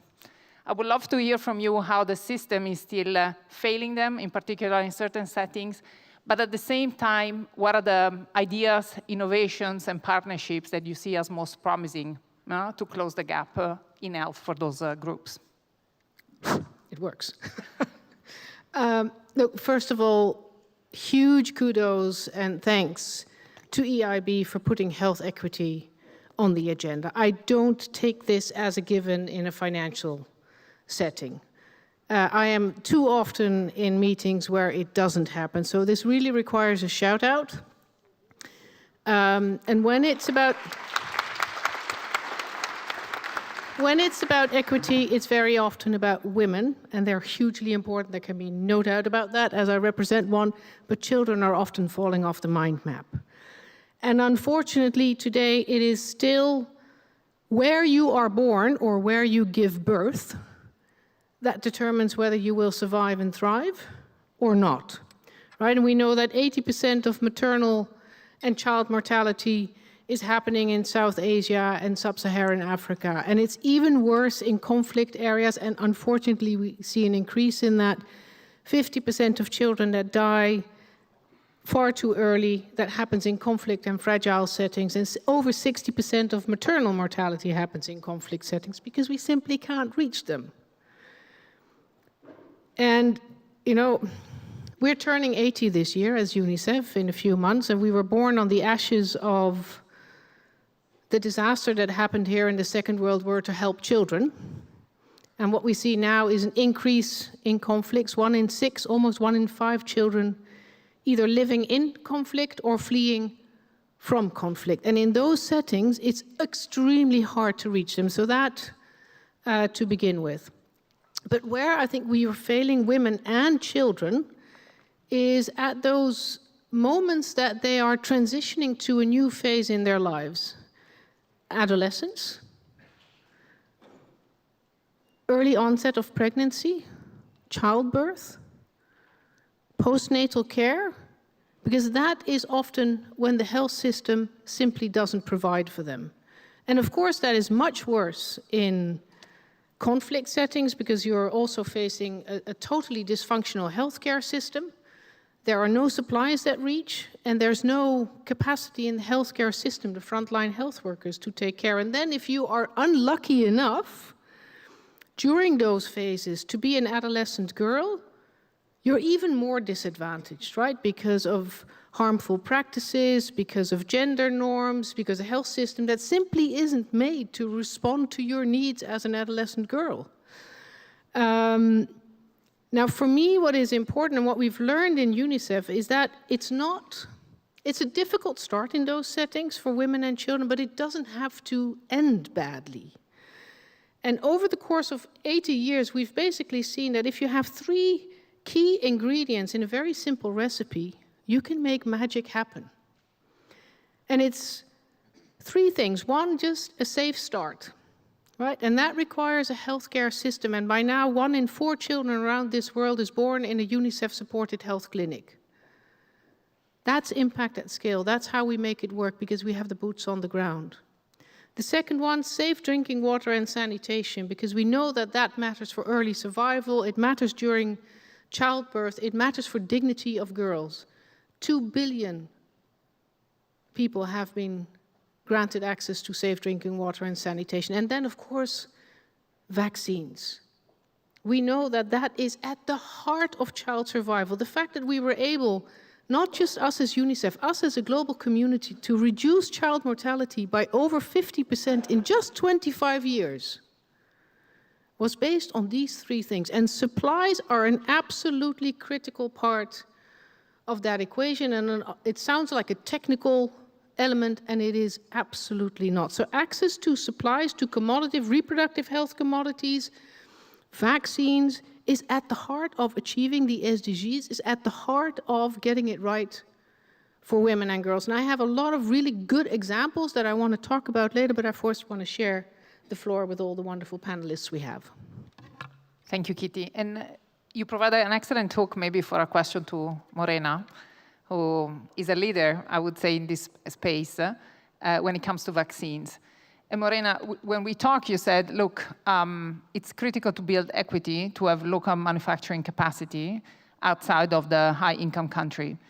Can you say more about the efforts, for example, on the African continent, and how do you see the link between regional manufacturing and increased immunization of children and of women, and therefore better outcomes? Thank you very much for the invitation. And I think, Kitty just put a very fertile foundation, on which one can piggyback. So again, everybody will be reminded about COVID and what happened in COVID, and that many regions such as ours in Africa, were the last to get vaccines. And so there's a lot of momentum now about putting manufacturing in Africa, which sometimes people just think it's about bricks and mortar and putting up this factory. And that's fine, get on with it. But in actual fact, it's much broader than that. Because firstly, it's the immediate access of vaccines, which is important. But I think it's important, particularly for us to remember that Africa in particular is having and will have the largest young population by 2050. And that's important just economically for us to dial that in terms of how, what about meaningful employment that we need to create. I think that's number one, that item, and I'll come back to it. The second item that I think we need to think about in healthcare in general, and I think it's not only particular to my country in South Africa, but I think also elsewhere, is that when you look at life sciences and education, it's essentially, I think hovers around 60% of graduates or people that are enrolled in healthcare and life sciences being women. Which means that as much as we're looking at the likes of factories, but the employment that is going to be created is really going to be run by women from an industrial perspective going forward. And so from an employment perspective, it's important. Ultimately, which is essentially what Kitty was talking about, is that the vaccines, in my area in vaccines, the ultimate recipients being the babies that will get there if you look at pediatric vaccines, or even the women when you look at HPV vaccines. And also the healthcare givers that are also going to be there are all largely female. So I think, I always say at work that we are extinct species, because even at us at BioVac, we're 55% female in terms of the cohort. So when you look at all the levers, and it's a topic that we can't run away from, and we need to foster in companies internally and be able to recognize the engine, particularly in terms of just the gender equity, where our products are go to, and ultimately it being a real economic engine. So I always say that, and I'm passionate about what we do. I said it's a lovely business because on one hand, it's industrialization, its sophistication, and its healthcare, and ultimately you get to serve the population. So really on that end-to-end spectrum, I think this is certainly a topic that is very close to the industrialization of Africa, because those meaningful employment, and when we look at the cohort that needs to be working and doing that and the recipients, it's much more in line with this topic, and we need to make sure that Africa is also not left behind, and we need to look after our girls, and we need to look after our women, and not only as just recipients, as I say, but as part of the center of decision-making and of industrialization. Thank you. So if I hear you, you're saying, look, there is an element of health, but with health come also wealth and the opportunity to thrive even more. Let me go to Aparajita. Aparajita, you have lived many lives at the Gates Foundation, but you have found your latest passion, I would say, in family planning, right? You lead this group. And you were telling me earlier about the clear economic case, right, around family planning. Can you speak a little bit about that, but also still, what are the innovations that we need to bring to market, right, to facilitate that, and also how Gates, what is the role that the foundation is having in incentivizing it? Thanks. And again, a big thanks to the EIB group for having me here. I've been a long-standing partner with many of you in the room probably at various points. And I just think the value proposition of such an intensely committed organization, but also one with just a variety of instruments, which I think makes it a very, very unique player in the system. And I'll come back to that later. But again, a big thanks to you for the partnership and for all of the engagement with the Gates Foundation over the past many, many years. I think if you think of it from a product and an R&D perspective and women's health, decades of progress have created the illusion that we have a complete toolkit for women's health. And that's simply not the case. So if you take away one message from today, it is that the toolkit is incomplete, and our work, therefore, is incomplete. I think if you think about women who want to avoid pregnancy, there are over 250 million women on Earth today who want to avoid it but do not have access to the products and services that can enable that. The challenge isn't just access, and it is in many ways a supply and an access issue. It's also the fact that the toolkit itself, the product offering, is incomplete. Here's a quiz, because that could be fun. What % of healthcare, research and innovation is invested in female specific conditions beyond oncology? Take oncology out. What percentage of healthcare spending on R&D do you think is invested in this space? Christian. No, I'm just kidding. I know some of you, so I'll just start calling you by name. But no, guess. Anyone have a guess? Not enough. Correct. Sorry? 14%, not enough. Anyone else? 5%. Anyone else? Well, that's always a good answer. Anyone else? Huh? Well, it was a McKinsey-led study, so I think you're cheating. But yeah, the answer is 1%. Now, anyone rational would say, half the population, and 1% of the research and innovation is going into this space. And women spend a good 25% more than men of a portion of their lives in bad health. So there is a need. I think we probably can agree with some common ground that there is a need. And yet the investments haven't been in that direction. And it's one of the reasons we as the Gates Foundation have announced that we are investing $2.5 billion in women's health R&D. It is the largest commitment of this kind, but we can't do it alone. I think that's the kind of partnership all of the people at this table, but all of you as well, can think of creative ways that we can co-finance things, and we are there. In terms of what the products themselves, I want to kind of perhaps just emphasize, they aren't just about the products, it's about also what kind of products women prefer. And I think preference, given contraceptives in particular, are very related to preference. There's discontinuation if a person doesn't feel like she can be on a method that actually suits her. And so this kind of more targeted, user-centric concept of a method development is very important. And think about, and contraception offers a thing that is very important to, I can say at least every woman in this room, is autonomy. And this is just undersold as a value, but it is one of the most important things. But family planning has a value well beyond that in terms of socioeconomic returns, and I'll come back to this at the end. But just let's talk about some of the methods that are in the next generation.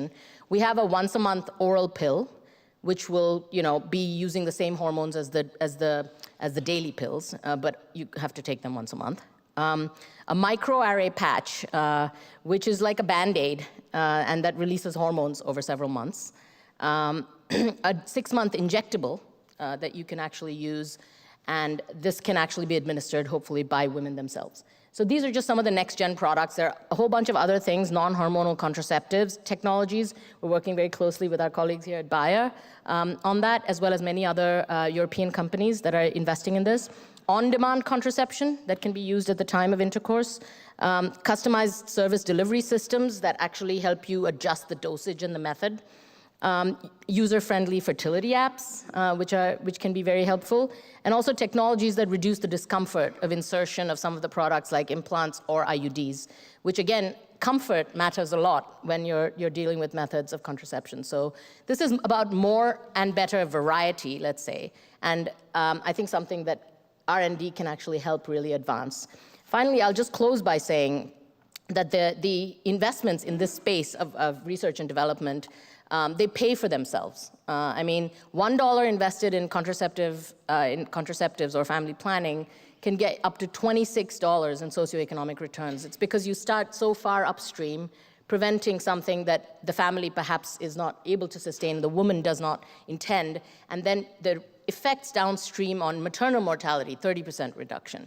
Neonatal mortality, 50% reduction. It's just, and then on labor force participation, 20% bump. So there's just so many reasons why it matters and is yet highly underinvested in. So, I think the agenda is vast and we have a lot to do. Thank you, Parajita. And you triggered another thought when you mentioned the women's health gap, as we call it. So women live longer, but they live 25% more of their lives in poorer health compared to men. And this gap is everywhere, in every country. We have the data. And from this discussion, you might have thought it's just a problem in low middle income countries, but it's actually everywhere. So I would turn now to the minister, to Alexandru, and ask, look, you've taken this problem quite at heart and are launching a few initiatives to say, look, what are the policies that enable prevention, early detection, right, and treatment? And do you want to say more about what Romania, for example, is doing to close the gap? Yes, thank you. First of all, thank you for the invitation. And because I'm from the government, I feel thanks to the EIB for our partnership and for your implication in healthcare systems around Europe and also in Romania, because together we change a lot of things, not just about infrastructure, but also reforms and rethinking of healthcare services. And I think this partnership is very important for everybody. Yes, in Romania, last year we approved the national strategy for the cardiovascular and cerebrovascular diseases, a strong national strategy focused more on the prevention and screening.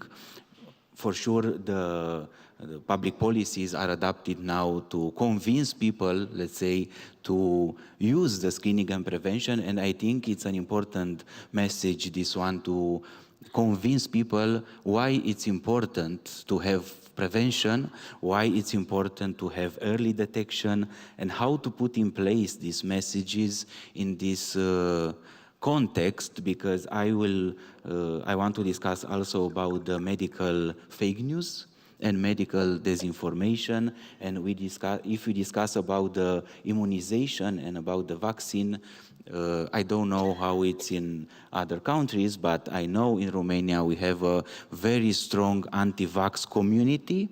They are very present in the online and on the social media. So the trust in immunization, the trust in modern medicine, it's really affected in many places because of this fake news and because of this disinformation. So we try to put in place the public policies for that. We try to communicate more, to convince more the people, and somehow to increase the trust in what we are doing. And if we discuss about the vaccinations, I think also for the governments, it's important to learn from failure. Because few years ago, when we introduced the HPV vaccine in Romania, we have a bad communication, let's say, and we had a lot of protests. Nobody wanted to have the vaccine, so it was a failure. After many years, last year, we introduced again another mechanism of communication. We create some legislative changes in terms of, we increase the reimbursement, so we have free HPV vaccine until 26 years, also for girls and boys. And what do you think? We double the rate of vaccination in HPV in Romania in just 6 months after this new approach, let's say. Public policies are very important. Infrastructure for sure is very important, but in my opinion, the most important thing is the communication and how we convince people to use the modern medicine and the medical services. Thank you. Thank you, very true. And maybe turning to Kira today, you're here with two hats, if I can say so, right? You are the director of the foundation at Bayer, but of course you also represent Bayer more broadly. And in that, Bayer, of course, has been a champion, right, when it comes to, let's say, conditions unique to women, especially contraception. You're now also menopause. Can you say more about how Bayer finds the balance, right, or merges the objectives from a commercial perspective versus equity perspective, right, and the work you do with the foundation to close the gap? Yeah, happy to. So at Bayer AG, we are actually a leader in women's health contraceptives. Many of those things that are in the current toolbox that you mentioned, that's actually also things that Bayer AG has invented. So it's a decade-long heritage there, and we've never continued to also invest in innovation. So the footprint is there, it's a sales contributor, and at the same time, and I think that makes also Bayer AG unique to a large extent, is that the sustainability agenda of the company is supporting access. So it's not only the product creation for the rich world, it's also the access for low and middle income countries. So those of you who are a bit familiar with us would say, maybe you have heard about a challenge to reach 100 million women by 2030 in low and middle income countries with modern family planning. That's a huge challenge that we are having, and not only a challenge, it's something that we're actively pursuing. We're already halfway there, and I think most importantly, the target is anchored into management incentivation. That means it's not just the morally right thing to do to go into low and middle income countries and provide women access to something that they truly deserve. It's also paying off for the people in the company. So this is something good. So that actually goes along with also other investments, for example, for not only innovation, where we're now kind of in these non-hormonal contraceptives, but also it comes into local production. Already facilities in Egypt, for example, for production there. Further ones being under discussion in sub-Saharan Africa to localize production, create local jobs, create the knowledge, do the technology transfer, and also then, of course, provide products to the women in need. On the foundation end, to also complement that, we support actually that agenda, that sustainability agenda a lot, with creating capabilities, do capacity building, targeted capacity building in low middle income countries. So how does that look like? It's specifically community health workers that are being trained, where products are also being made available. And it's also any medical societies that we're working in terms of spread the word, both on the health side, but also we span the bridge also to the agricultural side, where also Bayer has a large heritage, for those of you who may know, to also say it's very often it's female smallholders who not only have an interest in farming, but also it's women, it's mothers, right? So we are addressing them there also with products, for example, also in collaboration with the Gates Foundation. So it's an entire plethora of tools, instruments, and partnerships, I would say, we're taking from both the commercial side to the philanthropic side of what we do. Thank you, Kira. And I think what you're saying, what we heard today is there is a case to be made. It's not just about equity, but there is a macroeconomic opportunity, the 1 trillion opportunity in GDP, but there is a business opportunity, right? So correct. Investing in women is just a very smart thing to do, let me say. Can I maybe chime into that one? Because we do see the business opportunity, but also I would lie if I would say it's easy. Because it's not easy at all if you talk specifically contraceptives, because for years, for decades, it had been subsidized, it had been for free, it had been a subject of international aid. So I would say the market is, I'm an economist by education, the market is not really there in many, many different cases. So right now the challenge is there is a great need, as we have heard, the benefit is there, but the market needs to be created, and we need to be super creative with partnerships, with teaming up with the private sector, with the public sector, with philanthropists in order to create something that's actually viable in the absence of international aid. Yeah, thank you. Let me pick up on what you said, because when I talk about the women's health gap and the root causes, for me there is science, because we don't know enough. There is data, we don't measure enough. There is healthcare delivery, because it's all tailored to a certain standard that is not based on women, but more on men. And there is little investment, the famous 1%. But in general, there is little investment. Now, for all of you, I will ask different maybe nuance, but what's the, how can I say, how partnerships and different funding mechanisms maybe, right, can help unlock? You spoke a little bit about how you change your approach in Romania. So I would love to hear your thoughts on this. How do we partner, and what type of institutions need to come together to close the gap? Alexandro, I see you. You're ready to pounce. Go. Yes, because it's about money, so I need to manage some budgets. I think, in my opinion and our approach, it's to have some, or to increase the private-public partnerships. I think the state budget is not enough to increase the access, to reduce the gaps between regions, between people, and to increase the access to medicine and to prevention. So for that, in our country, we have public system and private system.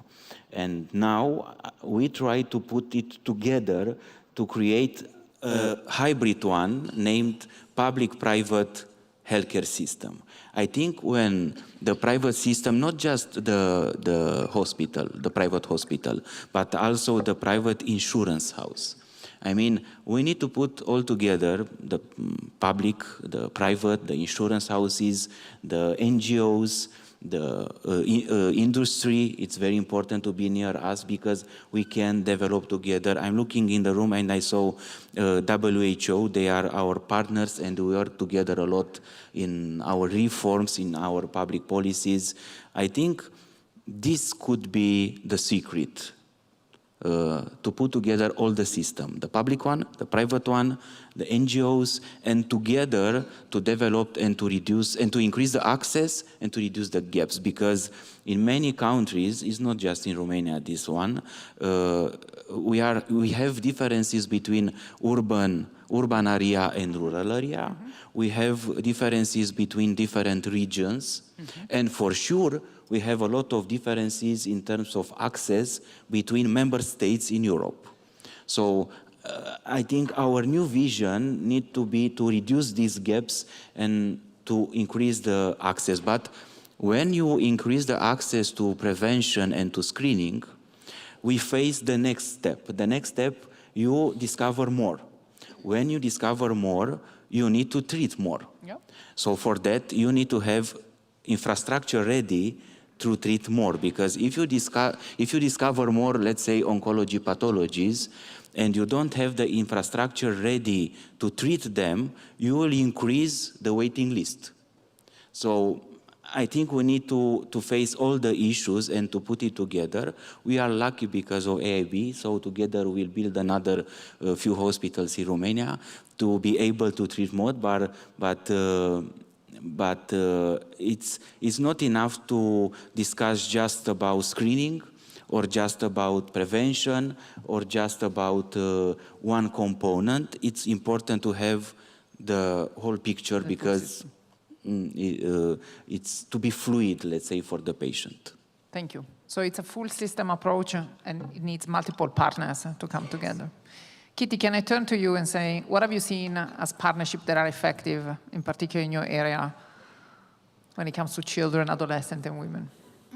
Look, I think if I'm really honest, and I'm Dutch, so I'm allowed to be honest to the point of being rude, I think we need everybody in the room, whether it's CSOs, it's foundations, it is high net worth individuals, it is corporate partners, but to get to scale, to sustainable results, no matter what we do, we are going to have to work through domestic systems.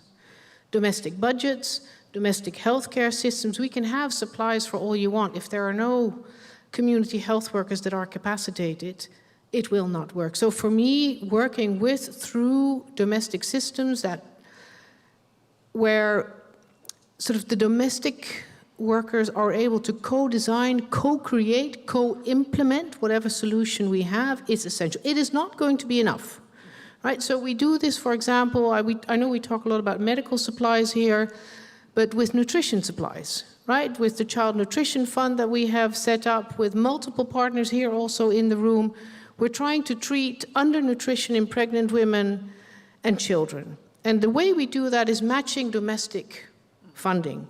Because you want to have that sovereign decision that they put their money where their mouth is and invest that in children and pregnant women. And by matching funds, you can actually unlock and leverage that domestic funding.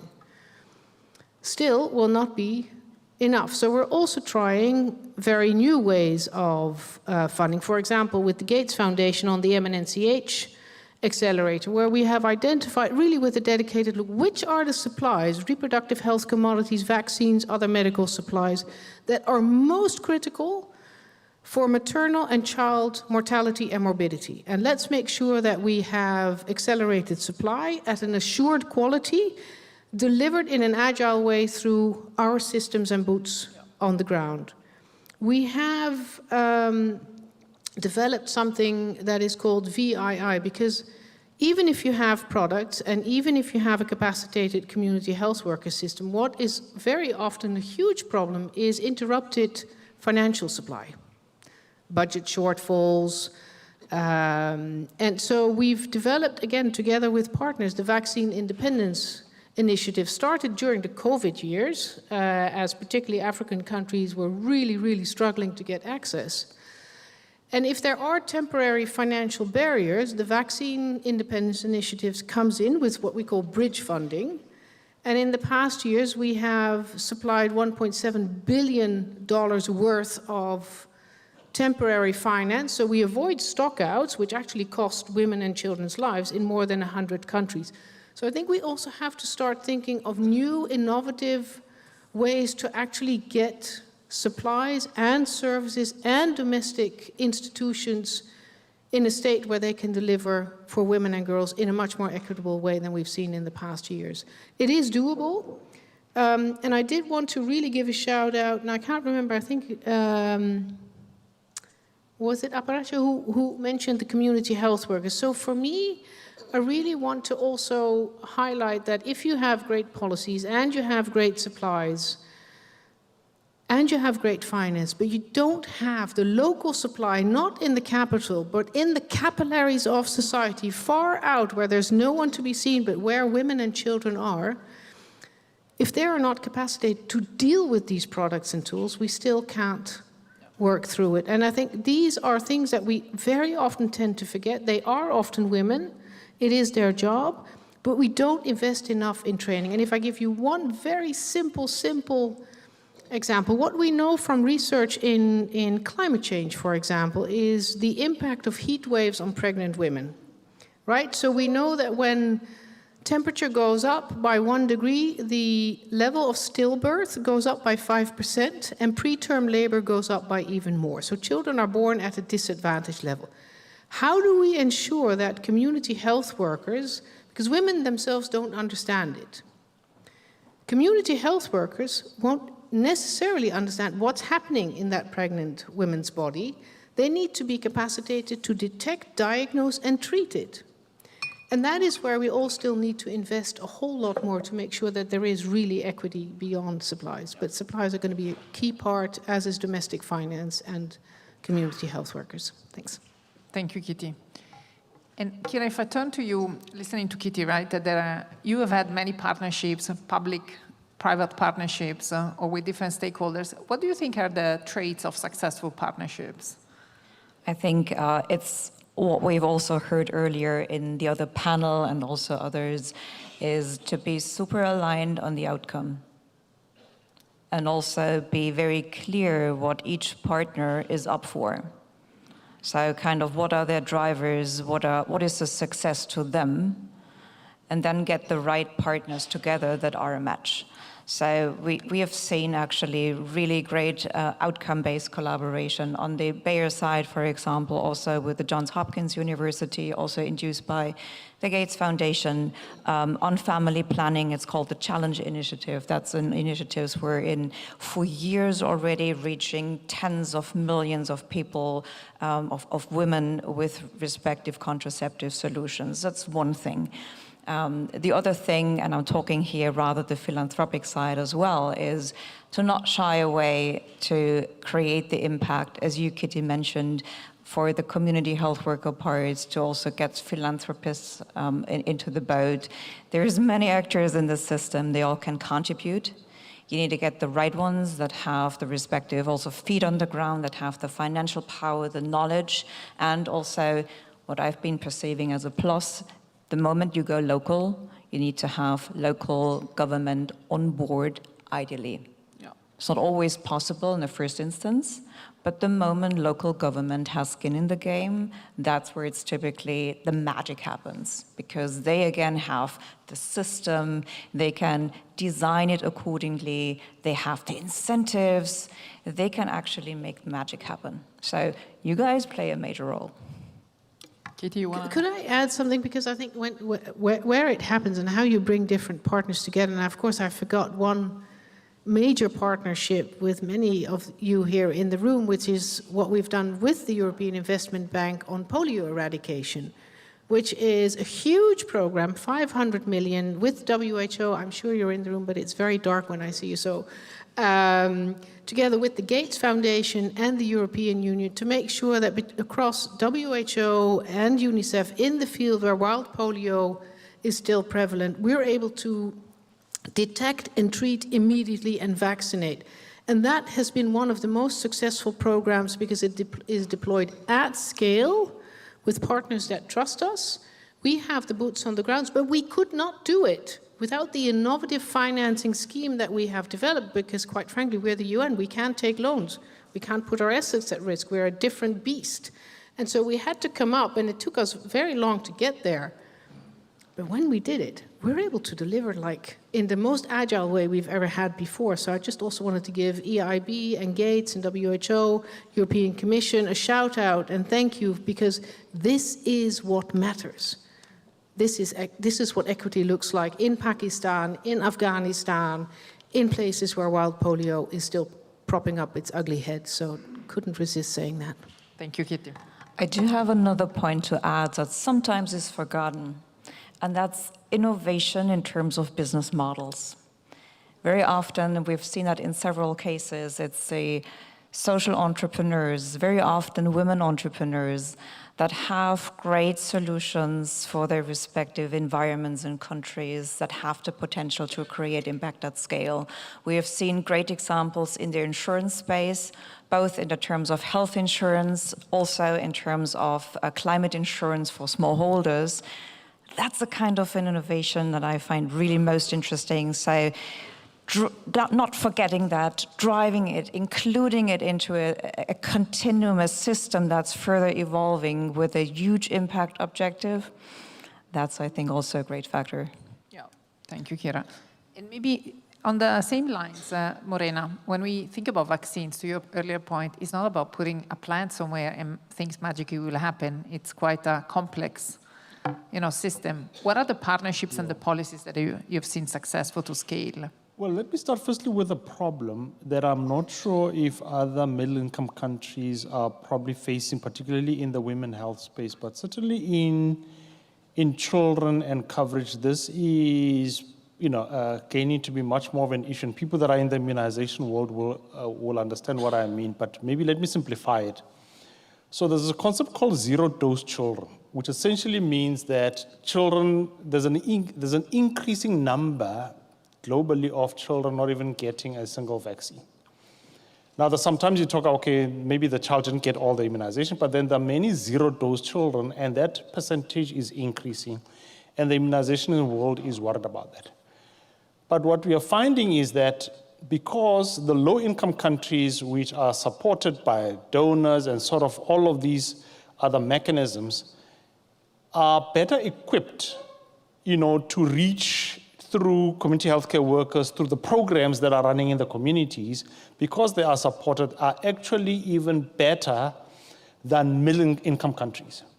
So if I can make South Africa as an example, South Africa is facing a bit of a problem that I think is going to turn out into some probably outbreaks at some point, because the zero-dose children are increasing.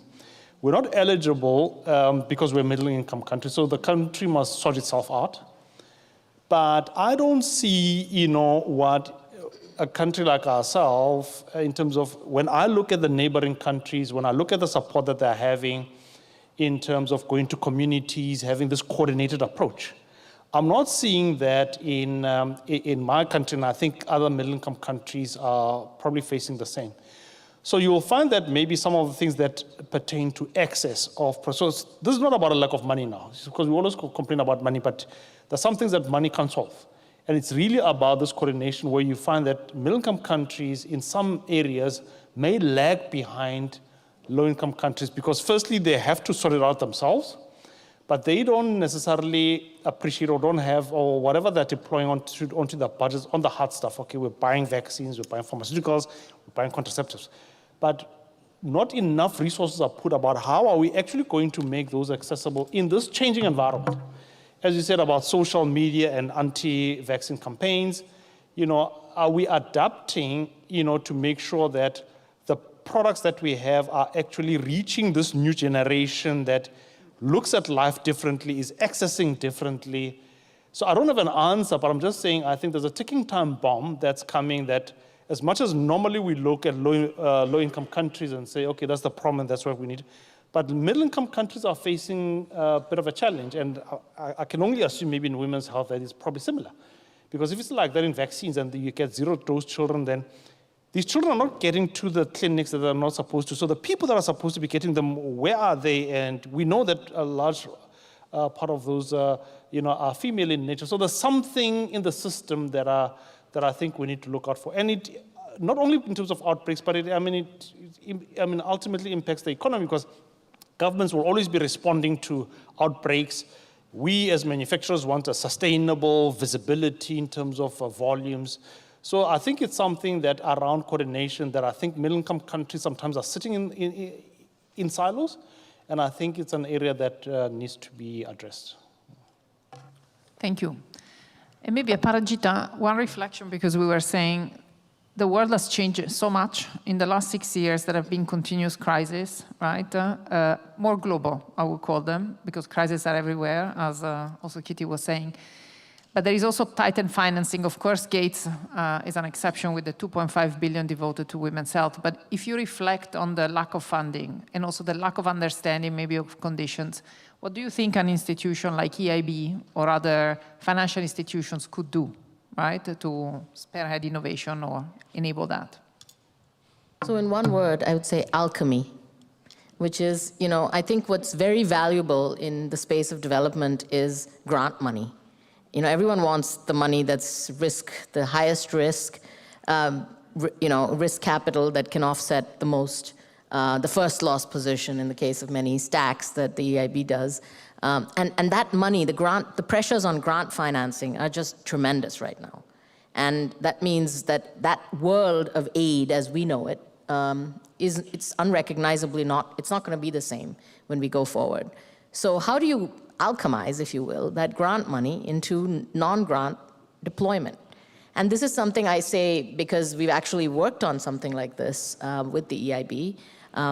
Many partners in the room involved, but the idea of a human development accelerator, which Nicola also mentioned, this accelerator is essentially a combination. You can call it blended finance, but it's a bit more than that, in that you can take the combination of risk capital in the form of grants and subsidy in the form of engagement with the European Union, the European Commission's own support of the EIB, and then the EIB's just giant balance sheet and set of instruments, and be able to try and create products, financial products that meet the needs of not just countries but entities that need the support.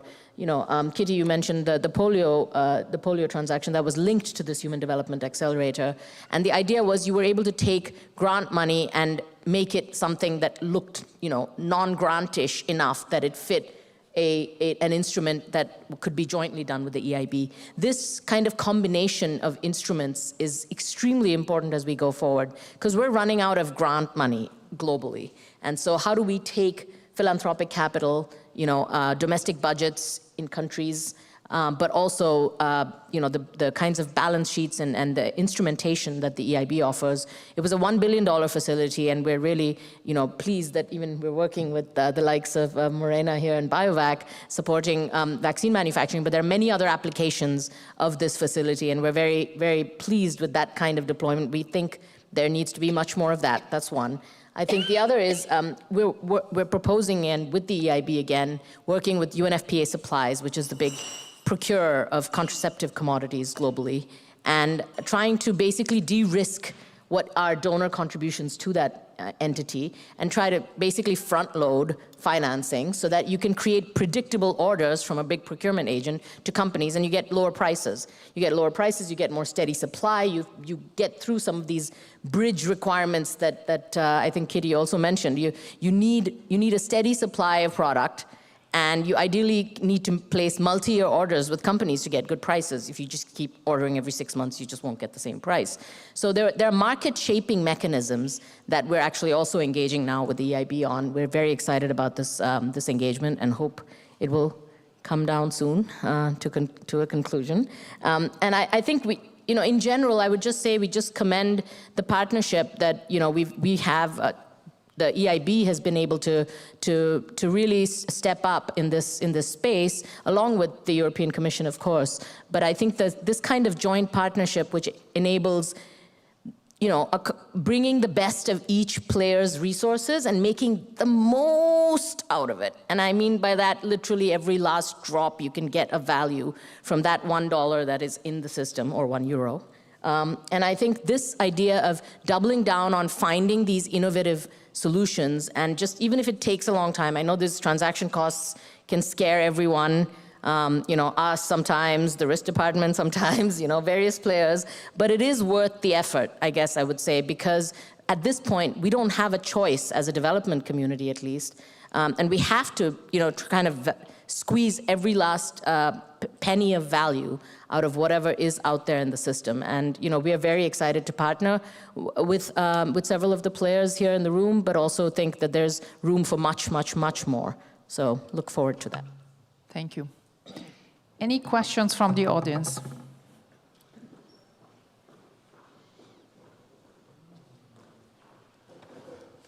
Hi, I'm Silvia Rovere. I'm the chairman at Poste Italiane.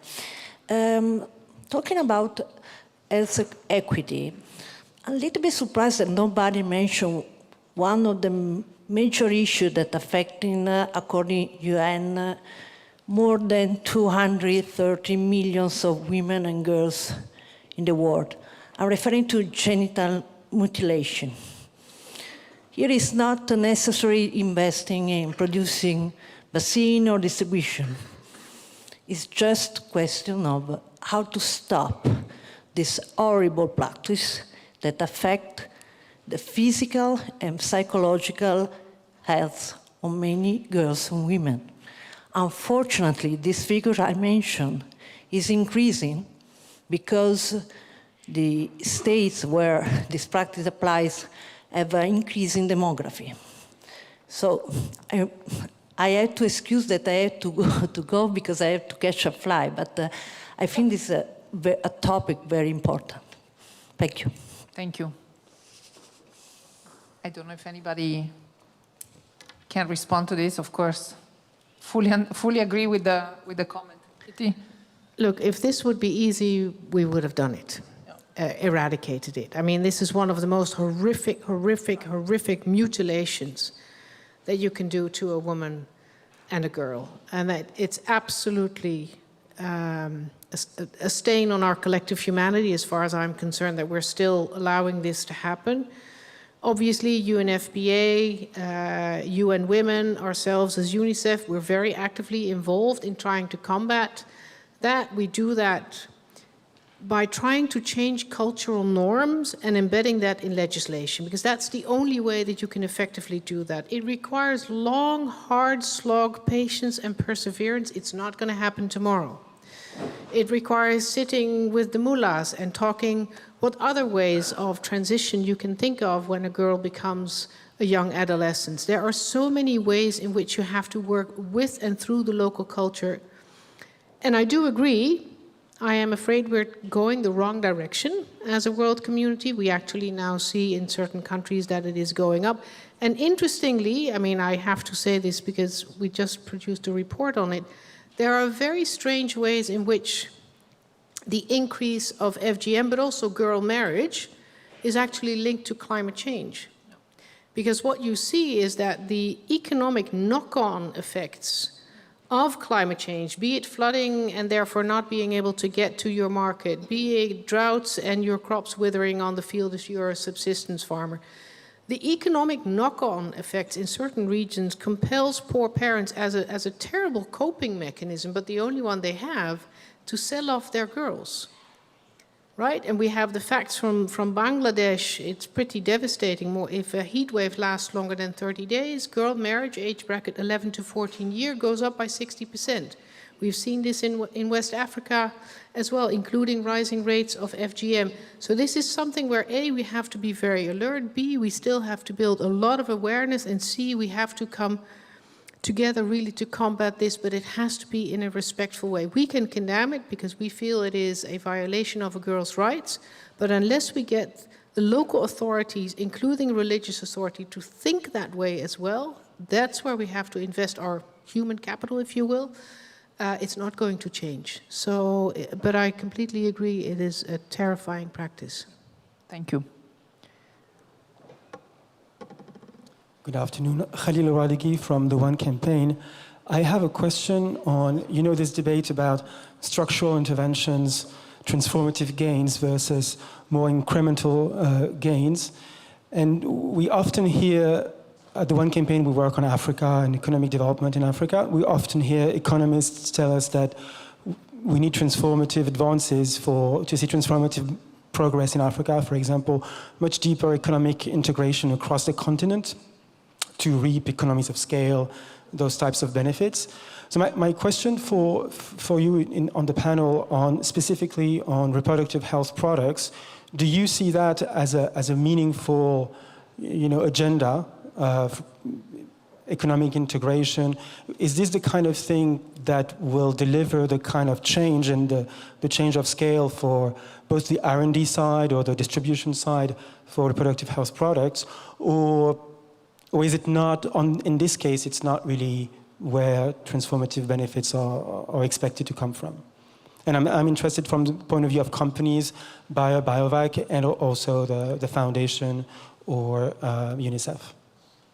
I saw Parajita wanted to comment. I can maybe just kick us off here. It's a very expansive question. I think the short answer would be there are many countries in Africa in particular that are very energized about reproductive health because they do see these benefits. And I think they see them in terms of, as I mentioned, the downstream benefits of intervening early on an unintended or unwanted pregnancy, on just at the communities, the society at large, the entire national productivity and economy. So I think that there is an increasing even demand, I would say, for this. And yet there are also many headwinds, political and otherwise, that the sort of reproductive health community is facing at large. But I would say leaning into where there is, the door is open. I think we should not be at a place where we are not all collectively making the most of that, where you have a willing health minister or a willing finance minister or a head of state or even a state level or in a federal system, a state level champion. I think finding the right, there is that sort of, I would say, momentum. And I think it's up to us to make sure that we make the most of it as a development community when that opportunity exists. But I do see them making that connection between commodity financing and ensuring supplies are where they need to be at the last mile, and the actual economic and social and just general well-being benefits that reproductive health offers. Thank you. I would build on that and say it's all about the market creation also that we said earlier.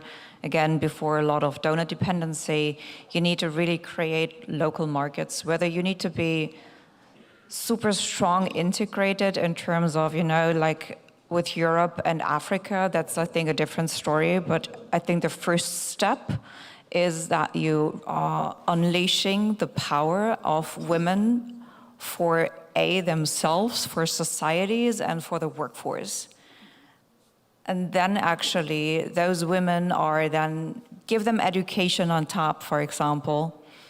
You are releasing an entire workforce that can be either on the smallholder fields, they can be very productive, they can go even into universities, they can become community health workers, but it's all about those starting chances.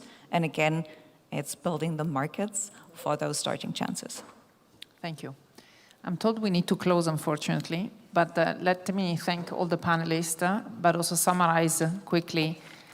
There is a women's health gap, and the gap is in every country, and it shows in different forms. It might be access to the right treatment, but very often is access to care.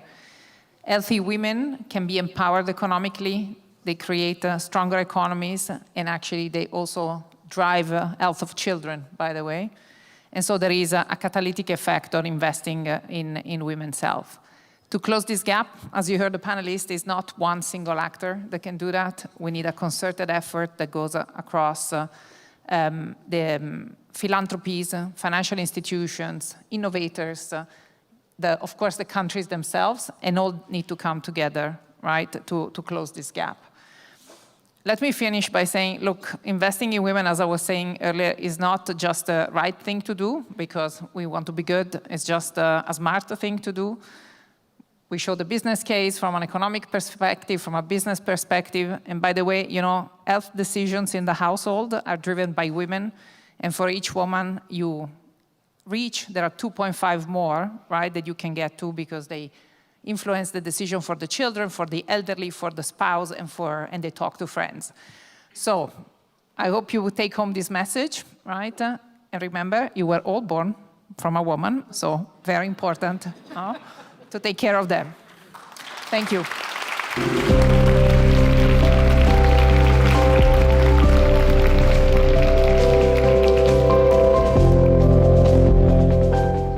Thank you so much for that wonderful panel.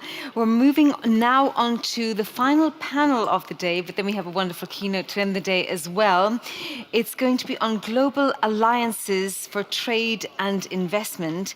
And it's going to focus also on the launch of the EIB's new Pan-European Trade and Investment Initiative.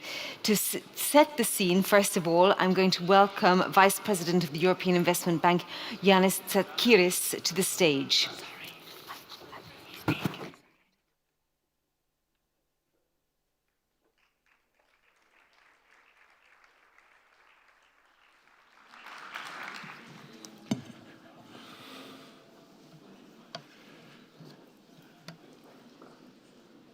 Ladies and gentlemen, excellencies, distinguished guests, it's a great honor to welcome you today at a moment of profound transformation of the European Union. The world around us has changed dramatically.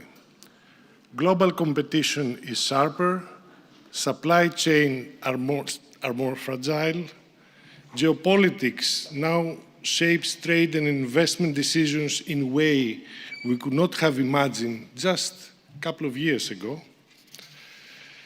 And for Europe, strategic autonomy is no longer an abstract concept. It's an economic and security imperative.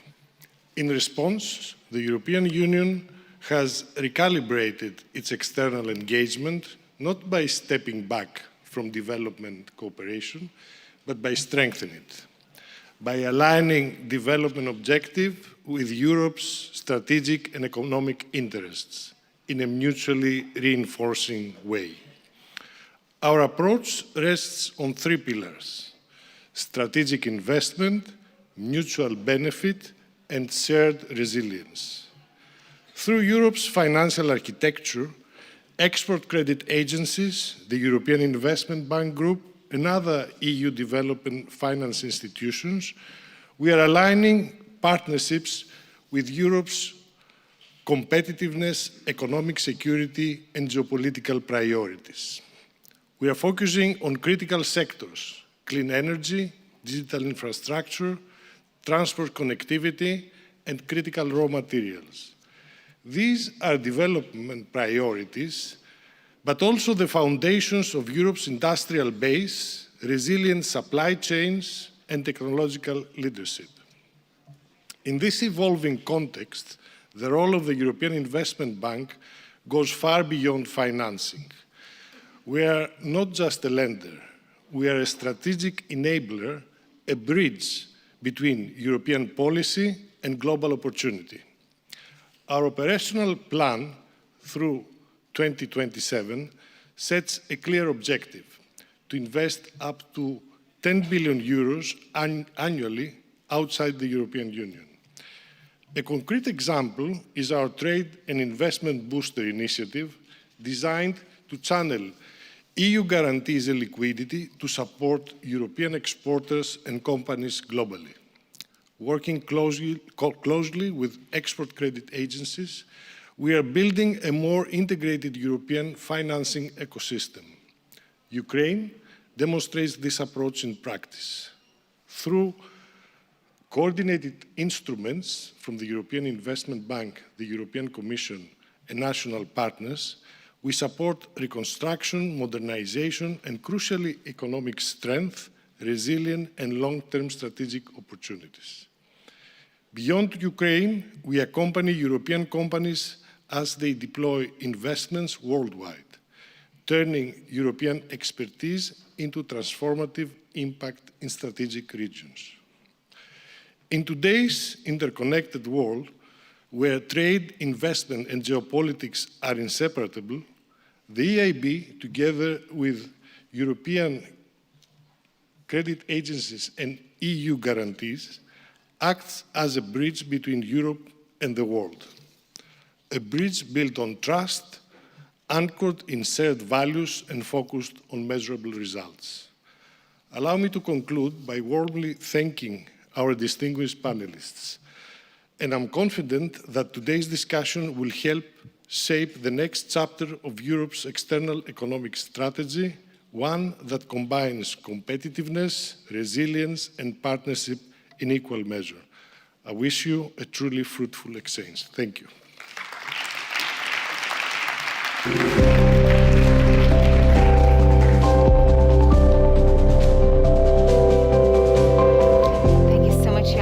Setting the scene there for us, and we're delighted now to welcome on stage the moderator of the next panel, Laure Blanchard-Brunac, Associate at ECDPM. She will moderate a session including Edna Schöne, CEO for German export credit agency Euler Hermes.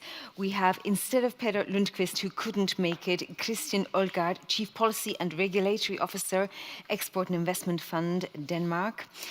We also have Günther Pöttler, Managing Director of Deutsche Bank, Belén Martínez Carbonell, Secretary General of EEAS, Andrew McDowell, Director General for EIB Global at the European Investment Bank, and Alicia Montalvo, Climate Action and Positive Biodiversity Manager at CAF, which is the Development Bank of Latin America and the Caribbean. Laura, over to you.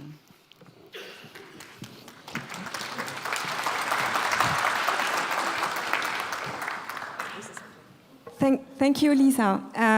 So I'm an associate at ECDPM, a leading think tank on EU-Africa relations, for those who don't know us, and we specialized on trade and development finance issues. And most recently, we've been working on how to enhance coordination of the EU's external financial tools, and notably coordination of export credit agencies and development finance institutions. And development finance institutions being a generic term including multilateral development banks such as EIB and EIB Global, of course. There has hardly ever been a time we could collectively remember where trade alliances or trade misalliances or investment partnerships across critical sectors have been so much commented upon, scrutinized. And it's obvious that trade and investment abroad are top priorities for rival superpowers, such as the US and China, and necessarily now for the EU.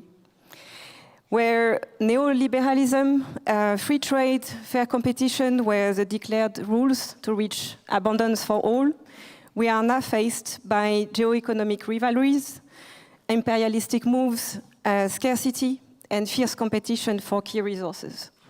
I'll give you a few examples.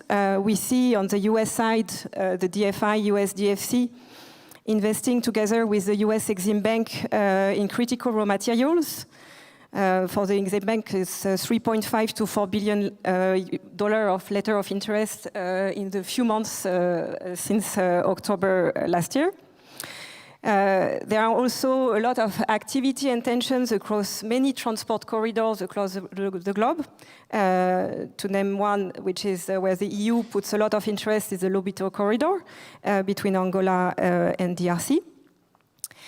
Key maritime routes are also keeping a lot of attention. For example, the Panama Canal has been the theater recently of drastic ownership changes with the departure of Hutchinson, Hong Kong-based company from the port management. Growing economies like India are attracting attention. The US lowered their tariffs from 50% to 18% shortly after the EU signed this historic trade agreement we now have with them. And last but not least, the war in Ukraine epitomizes all these challenges at once and urges Europe to rearm. So the questions we are going to discuss now is first, how the EU supports its private sector in the new world order, how it can maintain sustainable partnerships, build new ones in this competitive environment, and how the EU's external financial architecture is evolving to respond to these challenges. So I will start first maybe with Belén Martinez Carbonell, who's representing the EU's diplomatic service, EES. So maybe if you could give us some idea on how the EU can combine its activity in development and competitiveness, how it can balance promoting EU companies and protecting them in this competitive order. No, thank you very much, Laure, and thanks to the EIB for the invitation. I think I wouldn't surprise anyone if I say that we're living in very challenging times. We are facing a triple geopolitical challenge. We have the Russian aggression against Ukraine, which is in fact an aggression against Europe and is still our primary security concern, which you need for any economic to flourish. Then we're facing China weaponizing everything, but in particular trade. And then we have, since a bit more than a year, a complicated relation to manage with the US, with secondary effects, and they go beyond the Western Hemisphere or the bilateral relation with us. And you know, we see in these days everything that is happening in the Middle East and the ripple effects this is having on everything, including on our economies. You know, the air traffic has been basically suspended. Maritime traffic is stalled. In Strait of Hormuz, you have soon problems of security of supplies, energy, fortunately not for Europe, but for other parts of the world, so we'll have implications for us. So everything is connected, and the environment is not an easy one to navigate for everyone, including the public or private sector. So how we need to respond to this, I think we need to, as Pali said, to protect our economy. That's the best way to go about it. How we're going to go about it? First, you know, through our economic security strategy, it's protect, promote, and partner. And the most obvious examples of this, if we look at partnerships, are what we were mentioning earlier, all the trade relations that we're building with countries around the world. You know, you mentioned the US approach through tariffs. Still today, 80% of international merchandise trade goes through the WTO most favored nation principle. And I think those are the rules that govern the world of the more than 40 free trade agreements with more than 70 countries that the EU has signed, and that tries to do this for the benefit of promoting the trade and positive trade between the EU and all these countries that can benefit our economies. This obviously has an impact also, this geopolitical context, on the external funding, and in the context and the remit of protect, we need to make better use of our public funds and making sure, for example, that they benefit the trusted suppliers rather than the not trusted suppliers, also to create an environment where then our private sector can compete in more fair terms. The way I see for us and foreign policy makers, the priorities in the current circumstances is first trying to minimize the dependencies that Europe has on certain suppliers, whether it's for critical raw materials, energy suppliers, who were quite successful when it came to cutting the energy dependencies from Russia. Now we are stepping up the mark when it comes to dependencies on critical raw materials. You know, we have proven quite successful cutting down from the Gulf. I mean, Qatar shut down an export facility this weekend. It's a fifth of the world LNG export. It doesn't really affect the European markets. We don't have problem with security of supplies. That's the kind of approach we need to take. Then stronger partnerships, diversifying our network of partners, and it goes through trade, but also beyond. We have unprecedented agreements that are being signed with partners like Japan or Canada in the defense and defense industrial sector, which again opens a lot of opportunities. Thirdly, use mutual benefit as the foundation for all our partnerships, aligning our interest and our trust with coalitions like the critical raw materials, climate partners, and then finally making sure that we deliver better with our financial instruments and scaling up the EU companies. You take defense sector, for example, we're putting a lot of funding. It's not just about spending more, but spending better. It's a lot of fragmentation. We're scaling up with our enlargement agenda, where we will provide for a bigger internal market, which is our bigger strength in this competitive world. Thank you. Thank you very much. I will turn now to Christian Olgaard from IFO. IFO is the Denmark Export Investment Fund. It's a strategic actor supporting exports of Danish companies and also the Sovereign Wealth Fund for Denmark. And you intervene in all sorts of sectors critical to the EU economy, and notably the security sector in Ukraine, also the health sector in Côte d'Ivoire. So you cooperate now at EU level with EIB, but not only. And what sort of role you think EIB could have in this export credit finance, and maybe more broadly the other EU institutions? Well, thank you, and thank you to the EIB for inviting, well, not me, but Peter Lundqvist, who could unfortunately not be here today due to a technical problem on a plane last night. Well, I think what we need is a system that's easy to access, that has little red tape, that's transparent and predictable. That's basically what we needed, and that's what we need from the EIB, and that's what we need from other EU institutions.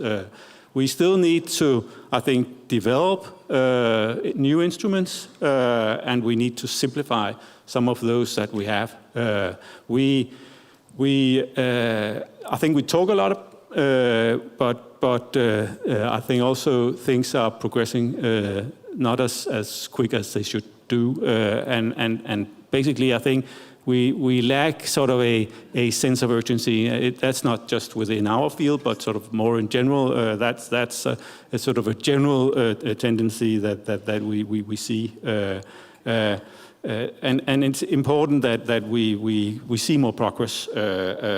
And just to give an example, I mean, at IFO, as you said, we are the export credit agency of Denmark. We do transactions worldwide.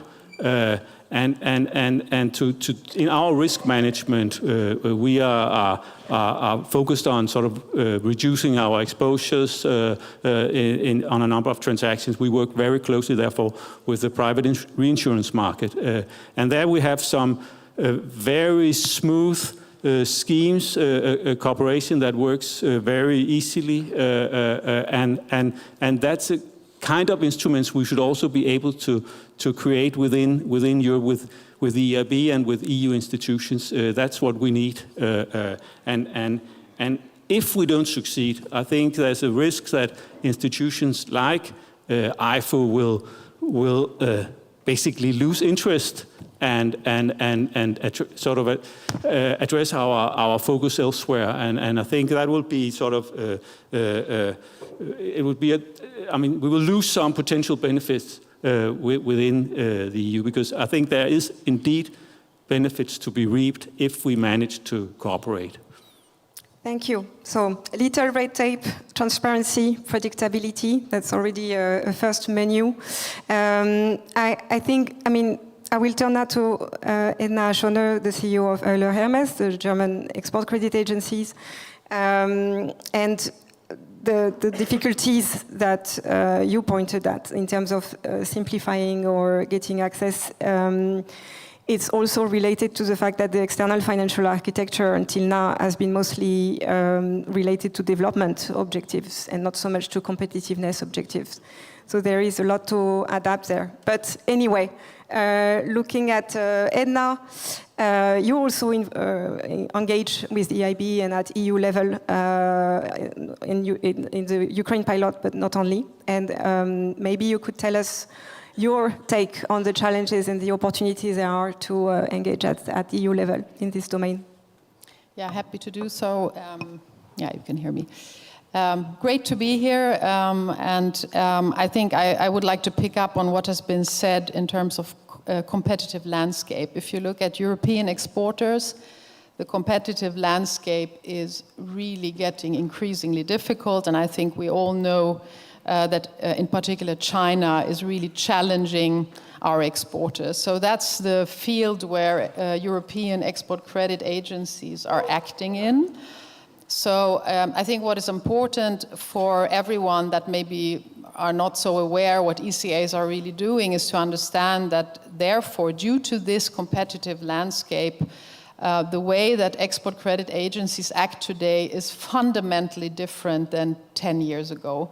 You would be expecting, you know, the insurer of last resort, which is kind of waiting for a transaction to come in. It's going to be assessed whether we can cover it or not. It was very transactional, based on single transactions.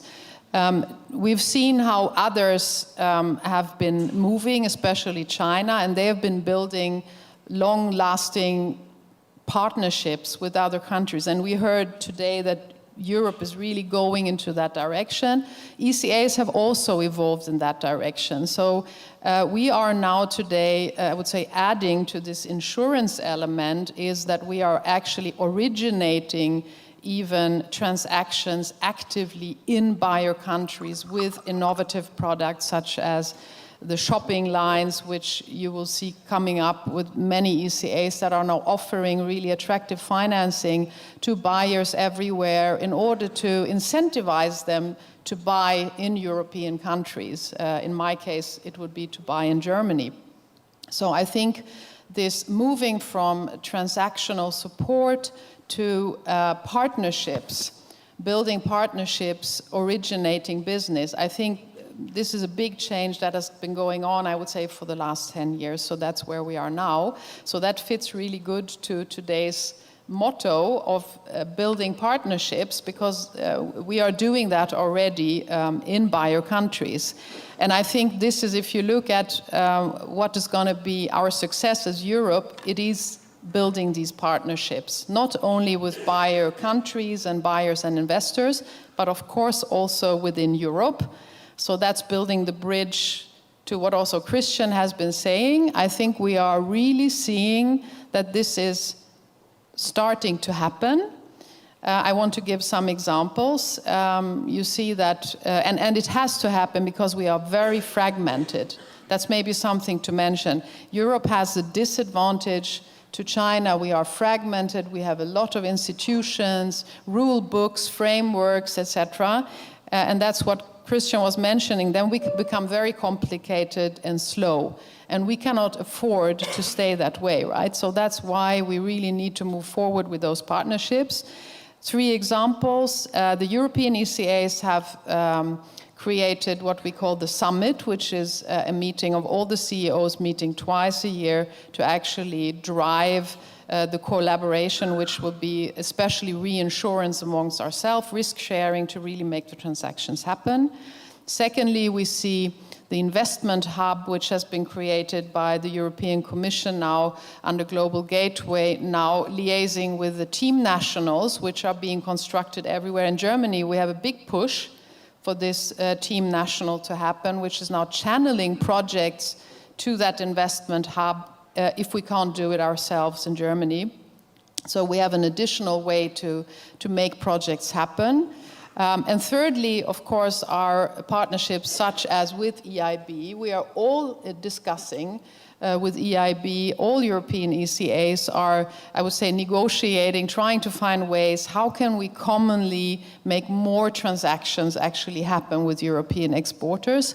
And in our case, that would definitely be to have something like a risk-sharing mechanism for transactions which are strategic, which might be very large, which might be in countries where we've maybe reached a limit, or other reasons why we might be seeking to share risks. And I think if we can make that happen, it's a really big step forward. And my last sentence will be, and it has to be really easier than what I think we've come up so far. So I totally agree with my colleague Christian. It has to be, a market-ready thing that we set up. And so far, I think we are really too slow. So I think we are all committed to really make that happen faster than we've been doing so far. Thank you, and we'll get back to that later in the discussion. I will turn to Günther Pottler, MD at Deutsche Bank. So we have a commercial bank voice here, and maybe a different sound from the public-owned institution. So when it comes to building global alliance for trade and investment, it goes both ways. We talked about the EU exporting or the EU investing abroad. But there's also the fact that the EU needs to attract foreign direct investments. And you, as working in trade finance at Deutsche Bank, you see both sides. Notably, you recently had a partnership with Al Mirkab Capital based in Doha of 1 billion euro and about investing in Europe. So from your perspective, what role could public institutions such as EIB, but also export credit agencies could play to support further the competitiveness of European companies, your clients, whether that's abroad or inside EU? Yeah, thanks everybody for being here today. Coming from the private sector, I think the short answer to your question is a very important role. Me coming from the trade finance and lending business at Deutsche, you need to bear in mind that, and many people don't know this, 150 years ago, Deutsche Bank was built on trade finance. That's our core and that's our DNA, and this is what is essentially Deutsche Bank is all about, which people might be forgetting. So that's something that's very important to us, and therefore the partnerships that we're having with a lot of the ECAs that are here, but also EIB as one of the prominent DFIs is an absolutely crucial one, an important one. Because many of the things that we do in the private sector with clients would not be possible if we wouldn't have those partnerships in different shapes and forms available as of now. We are, I wouldn't say we're dependent on that, but that allow us basically to already right now do things that a commercial bank itself would not be capable of doing. Therefore, working with the ECAs and resting on, building on, and I have heard a lot of things right now on the innovation that has, we've also, and I witnessed what Edna has been saying, I witnessed it also in our business, the development that many of the ECAs have been undergoing, the push also to do more on the EIB side. We see that on a daily basis, and we really, really do appreciate this. Because it allows us actually to help also our clients. But I wouldn't be coming from the private sector if I wouldn't start basically asking for a little bit more, because that's what we need, unfortunately. I mean, I don't want to repeat everything that we said, what the challenges are that we're facing in trade as of today. I think there's kind of three elements to that I want to pick up on.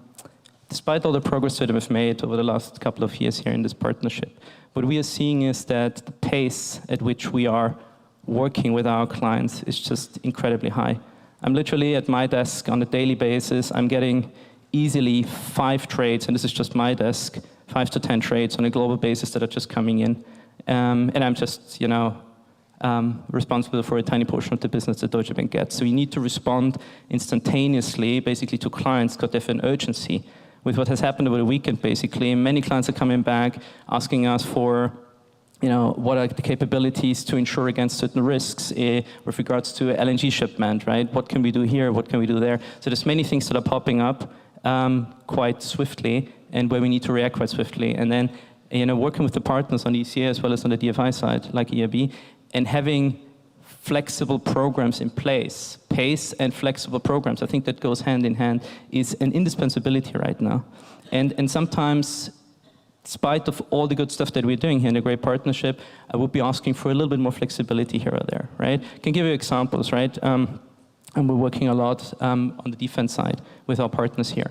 But you cannot ask for doing defense just for auxiliary defense business, right? Meaning you cannot just ask for financing or risk-taking on defense suppliers that are in the non-weapons or ammunition industry. You need to basically also bear in mind that a big portion of the defense industry is about producing tanks, is about producing weapons. And I know it's a harsh target when you have it in mind what we have been looking into 10 years ago also on the defense side. But right now you cannot just cherry pick basically because there is some sort of, you know, easier way to sell this, that we're taking risks on, I don't know, producing helmets or risk taking for suppliers that are producing helmets or body armor, instead of actually also looking into the weapons industry. That's something we would ask for, that flexibility combined with the pace. And the third element to that, what we would be asking for, again, speaking for a lot of the private sector here, and that's a little bit more of I would say, a better delineation of risk. So in the private sector, as you know, we are very much exposed to regulation. European Central Bank is doing a great job in supervising us, but sometimes it obviously, and rightly so, doesn't allow us to do certain businesses. However, the market, the clients are looking for us as a bank in the first line to actually take certain risks. And there we would be looking for having partners in place where we could really say, look, this is a risk that we cannot take, not because we don't want to, but we're just simply not allowed to take that. And therefore, having a partner there that can complement our offering towards our clients, but taking certain risks we as a private sector can't, with, or in combination with our risk-taking capability on the rest, is something that could be quite powerful.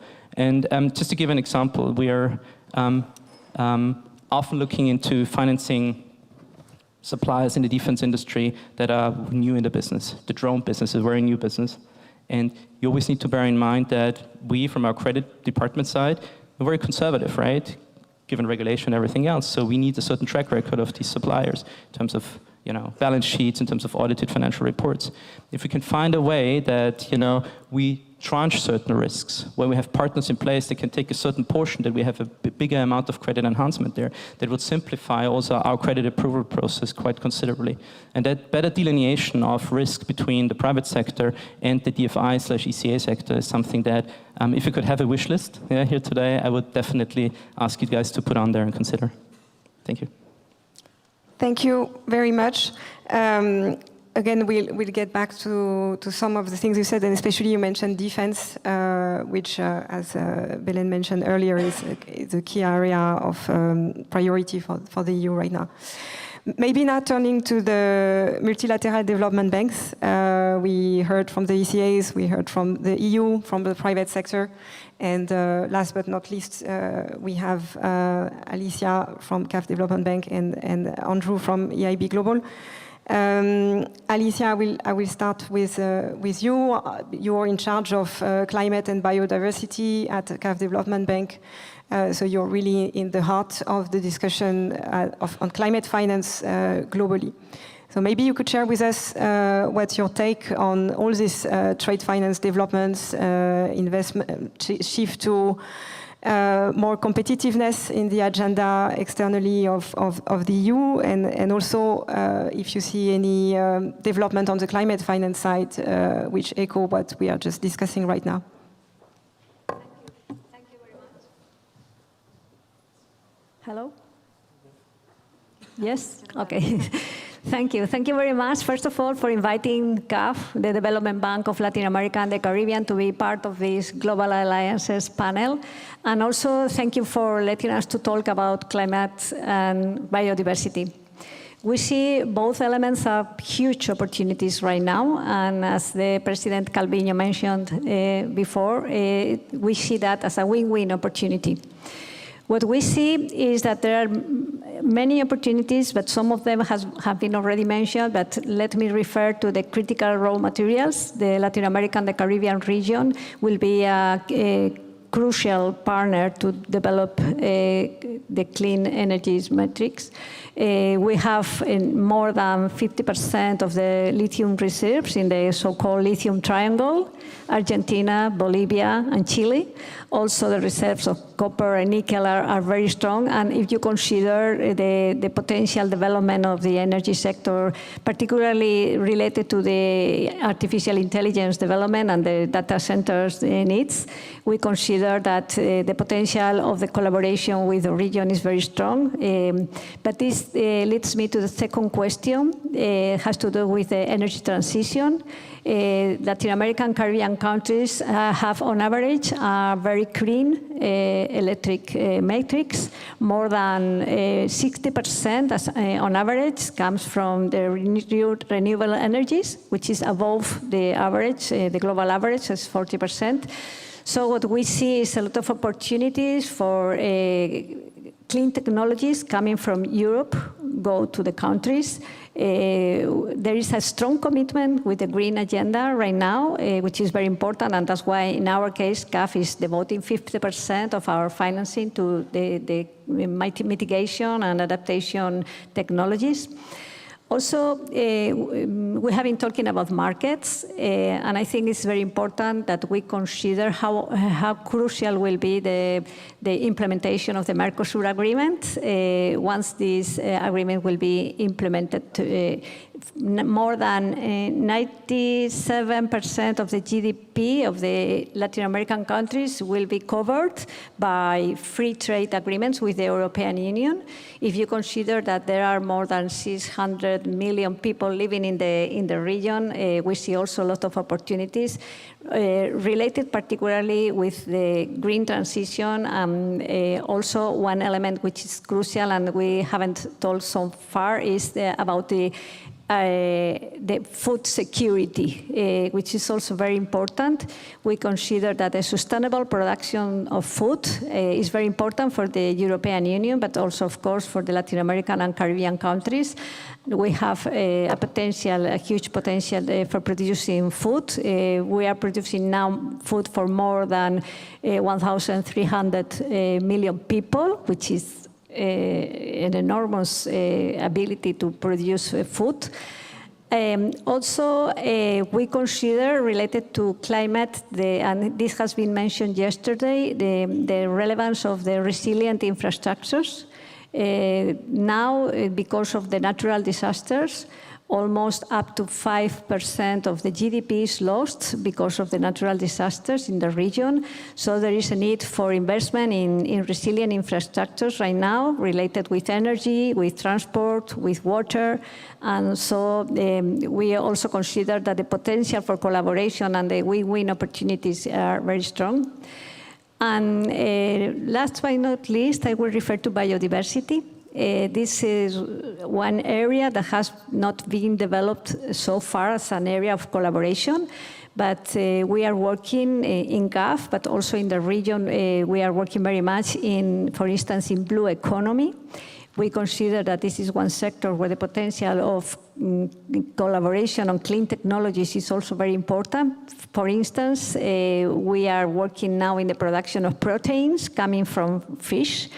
And I think this is something that will increase a lot in the future. And also the genetic resources, of course, are very important for the pharmaceutical industry. So we see now that climate action and biodiversity are catalyzers of collaboration. In GAF, we really consider that working together with the EIB, the multilateral development banks in these areas have been mentioned, the important role that we could play in working with the private sector. It's very important to really promote stability, to promote confidence. And this is not only about energy security, which is very important, but about stability and trust. These two words have been mentioned today very much. So we consider that the potential collaboration with European and Latin American countries coming from the green transition and the green sectors is very important for Europe and also for the countries themselves. Thank you. Thank you, and indeed to your point on the opportunity for the European clean tech sector, we had yesterday the release of the investment report from EIB, and it was noted there that the clean tech sector in Europe is actually defending itself quite well against Chinese competition, despite all odds. So there's indeed some opportunity certainly on the other side of the Atlantic. Turning finally to Andrew McDowell, Director General of EIB Global. And so EIB, as we heard from your VP, is developing a trade and investment booster and a lot of initiative in trade finance and collaboration with the export credit agencies. Maybe if you could tell us how you imagine these financing solutions will be designed and how the collaboration with ECAs especially, but more generally in trade finance could be enhanced. Absolutely, and thank you, Laura. Great to be here. Maybe first of all, why we're doing it, and I'll certainly get to exactly what we're doing. Our colleagues in EGAP, the Czech Export Credit Agency, shared a very interesting statistic with me in a meeting this morning, which was about the share of European versus Chinese EPC contractors working in Africa, large EPC contractors. So I think it was the top 250 contractors by volume of contracts. And what's happened over the last decade or so? And what's happened is both Europe and China started at about just under 40% of the share of the African market for EPC contractors.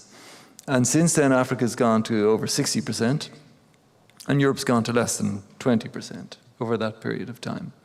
Now, this is just Africa, but I'm sure it's probably the same in most regions of the world. And that is a major challenge. Why is it a big problem for us?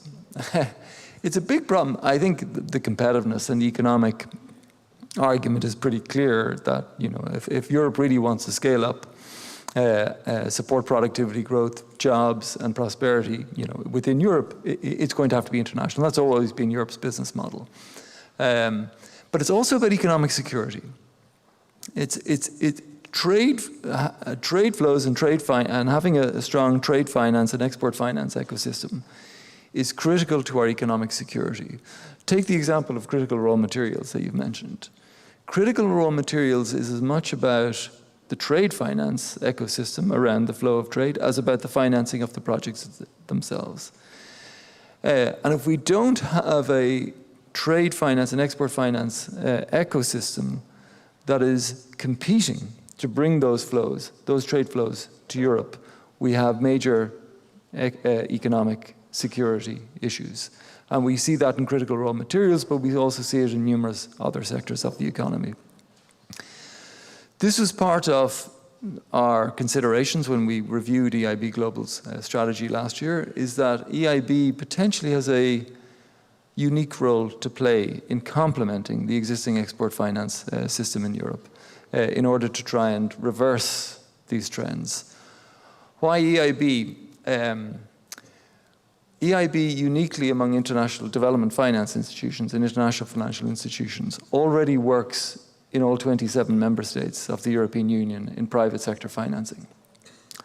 No other either bilateral or multilateral financial institution has those private sector connections inside the EU in order to try and help mobilize to a greater extent the European private sector into the win-win partnerships that we want to build around the world. So what we set out in the strategy, indeed, was the idea that we would significantly step up as an ambition our aim to mobilize the European private sector into development financing outside of the EU. And one of the questions actually that we faced at the time, given that this was a slight pivot away from our very traditional pure development finance role outside of the EU, is this consistent with our traditional multilateral development bank model and our focus on the needs of our partner countries? Is this still consistent with those values and those policies? And we spoke to our partner countries as part of the process. We spoke to our borrowers, indeed across Africa and many other parts of the world.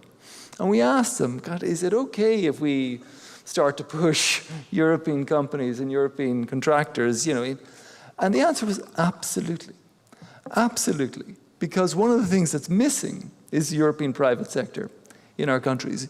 We face this classic example. There's an example in Mauritania of a bridge that we financed between Mauritania and Senegal many years ago. And we're very proud of the bridge, and it had huge economic and positive political impacts in the country. And they call it le pont chinois, the Chinese bridge. And we were like, well, it's built by the Chinese, of course. And we went to the Mauritanians and we said, well, we don't really like the fact that it's called the Chinese bridge. Why is it called the Chinese bridge? Because there was no European contractors available to build it. Nobody bid. There was no European EPC contractors actually bid for the contract. So what else could we do? Why you're the EIB, you're the European institution, you bring those connections, you work inside in all 27 member states, you bring those partners with you into the contracts that you're financing. So the idea that this is somehow anti-development or inconsistent with our development mandate was scoffed at by our own clients and partner countries. So it's very much part of our strategy that we will do this going forward. There's three particular tools that we intend to use. I mean, first of all is direct financing of European companies investing in our partner countries. And I'm talking about direct corporate financing of, for example, large European power companies in Latin America. We work with Enel, we work with Naturgy, we work with Iberdrola across Latin America, building interconnection, transmission, distribution systems across Latin America. So that's an obvious area where we're going to step up. Again, drawing from the fact that these are already clients inside of the EU who are eager to work with us internationally. We will do the same in project finance transactions. We will do the same in our equity business in terms of working with European sponsors of equity funds around the world. The second area is procurement, and indeed I think we may come back to this issue in terms of how we intend to redesign our engagement with borrowers and promoters in the design of procurement processes to make sure European companies have a level playing field, and that we're designing those projects and procurement processes in a way that increase the share of European companies. We already start, by the way, from a very high base in that regard. So more than 40% of our sovereign financing goes back to European companies. That's about twice the share of the next multilateral development bank. It's about 10 times the share of the World Bank. So we already start from a very high base, but we certainly think we can do better. But the third area is indeed working with export credit agencies. And to be quite frank, this is a new area for us. So this is an area that we have, as Edna said, exploring with many different export credit agencies across the EU. It seems there is very strong interest in two respects. First of all, the possibility of risk sharing. And indeed, even for those ECAs from countries such as Germany with a AAA rating, we see very large transactions that are beyond perhaps the risk appetite of ECAs, and where there's a desire to share the risk and to use the EIB as a risk-sharing mechanism, either to overcome particular risk appetite considerations or simply to free up capital that can be then recycled into other transactions. The other element is pricing. Is the fact that for many ECAs, the fact that they can get support from the European Investment Bank would significantly improve the pricing of the offer. So the pricing of the bid that can be made by a European company for a very large international contract. And that's particularly in those countries that perhaps don't have the AAA rating, and we bring the EIB AAA into the counter guarantee. So we are in discussions with 6, 7 ECAs at the moment on different potential projects that we can support. These are with a view to getting a scalable model that will work, that will be simple, that will be easy to implement, that will be not so bureaucratic. We are all learning as we go along, and how we marry the business of a bank, of a development bank, with the business of export credit insurers. And these are slightly different business models traditionally. So there is a learning process, and there is some pain to be gone through in the next few months in terms of marrying those different business models, those different contractual provisions and so on. But I'm very confident that we will get there, and I'm very confident we will be able to design products that will be of benefit to all European countries, including those that potentially don't actually have export credit agencies, and that's another factor that we need to bear in mind to make sure that we do this on a pan-European basis. But we will get to a scalable business model that we can really use to support Europe's competitiveness and security in the coming years. Thank you. Thank you very much. And I think, a lot has been said. I felt we opened many boxes. I don't think we will have time with the 26 minutes left to discuss all of them, but I would like to go back to Belen with a few things that were said. I felt basically we have the private sector in the ECAs describing financing mechanisms that have to be lean, efficient, fast, much faster than what today the EU's external financial architecture has been designed to provide. In fact, the external financial architecture of the EU today, it's 93% ODA, it's 7% non-ODA, and despite all the goodwill on the side of the multilateral development banks and the DFIs, we have much longer time span for deal making, for execution than what has been described here on this panel. So it's about really the transformation of this financial architecture, or at least adapting part of it to this challenge and to respond to the needs of the European companies to support competitiveness. what is your view as the EU body in charge of diplomatic service? How do you see this external financial architecture could evolve? And what does it mean for the external financial instruments that we have today and that we may have in the future? No, thank you very much. I think as Andy was saying, we're all a bit learning by doing. But the pace of events, it's catching up with us. and that's we need to learn pretty fast. I mean, part of the way forward was this design of a global gateway that was put forward a few years ago. And I think global gateway, we've tried it. We're trying to improve the way global gateway it's been implemented through the setup of these hubs that Edna mentioned, because we realize that we need to be much more proactive in supporting also EU companies when they bid and they do their tenders, and more upstream work with when we kind of scope the scoping of the landscape to see what are the possibilities to prevent the famous pont chinois, which is the case that everybody mentions. I'm glad Andy brought it back again. But this was the past, and we need to be different. So Global Gateway is a way.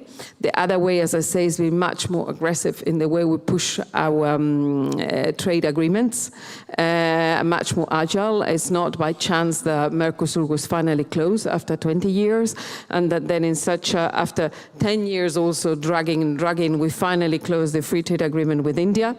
You know, we always aim for the best. Sometimes the better is the enemy of the good, and I think that's a sign of things moving forward. And then, of course, we're currently starting to design the next multi-annual financial framework for the EU. How this global Europe, the financial arm, will be designed will need to be adapted to the new circumstances. And there, you know, we have still a whole year of negotiations ahead of us, and we need to integrate all these lessons into the future MFF to see how we can promote further the competitiveness of EU companies abroad, not just internally. Thank you. If maybe you want to react. Yeah, indeed. Well, first of all, I have to say I listened very happily to what Andrew said. I mean, I think he pointed very precisely to what we need among ECAs, for example. I mean, we need schemes that complement what we're already doing, and in our case, it may, for example, be exactly risk sharing. I mean, we are a medium-sized ECA. We do not have an awful high-risk appetite, but sometimes there's a demand for taking fairly high tickets, and there we need someone to share with. And though we cooperate with the private market, sometimes we also need other assistance, and there EU institutions and EIB is definitely someone that could be helpful in that respect. I mean, now we've also talked about a global gateway, and there's no doubt. I mean, this is an important ambition that was set out by the European Commission some years back. But it was, from my perspective, an ambition that was, was set without really thinking about the instruments needed to reach the ambitions, and we've spent an awful lot of time talking about how to cope with that ambition and how could we work. For a long time, it was our impression that ECAs were not really thought of as part of the equation reaching these ambitions. I think that's changing, and that's a good thing, and I hope we can continue the work that has now been started, and thereby actually coming a lot closer to achieving the good ambitions. Thank you. And indeed, there's a recognition also by the Commission that there needs to be a scale-up in Global Gateway, and things need to be much more concrete. On maybe, and now echoing what Christian has said, he mentioned the need for de-risking instruments, but you are in a different position. You are a rather large ECA.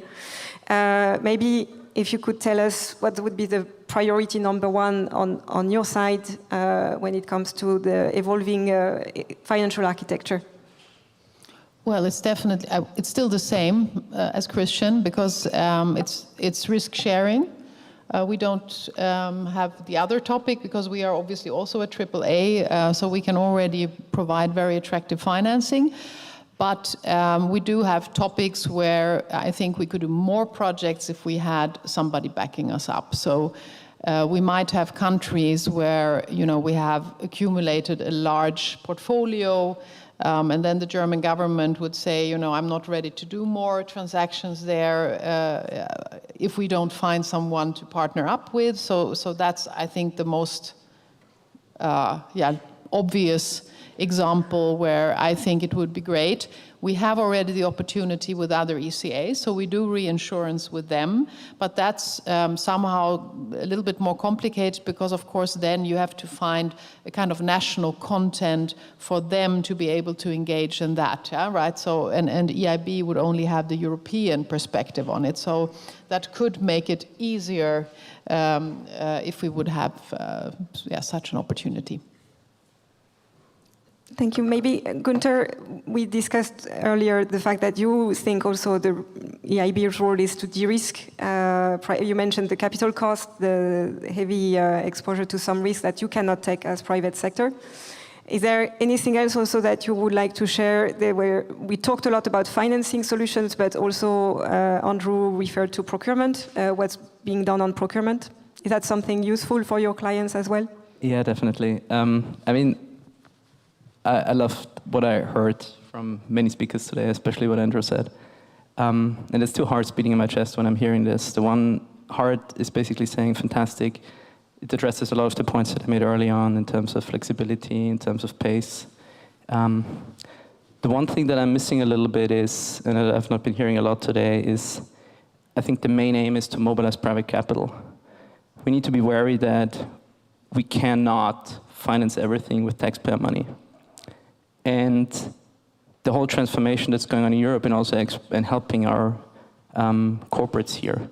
And it's just picking up, Flora, what you said at the very beginning, working with private capital outside of Europe coming in here, the AMC partnership, making available to them investments that work for them, not just commercially, but also, I mean, commercially meaning like in sense of returns, but also in terms of risks that they're taking. I think that is something that we would like to see more of, because ultimately, I love the fact that the EIB is doing direct lending, but from what we're seeing in many cases is also that many projects are being just financed by public money right now. And I don't think that should be something that we should solely do. And when you see that promotional banks are coming in alongside the EIB on, I don't know, something where there would be private money, actually. And obviously, any sort of borrower is going for the public sector money available because it's kind of cheaper. I mean, as you all know, an EIB is much better in terms of funding costs than a Deutsche Bank or a Commerzbank or a Santander or UniCredit. Then I think that is not something we should, you know, push further. And that comes back to my point that I made earlier. One of the 3 points was delineation of risks. We should use that public sector money, and I think Belan said this also. We should make better use of the funds that we have, not more funds. I mean, your budgets are tight. Even Germany, you saw that with, I mean, they're capable of refinancing everything that they want still, but we cannot get more indebted. I think everybody sees that. And therefore, mobilization via those programs of private money is absolutely key. That's what we do.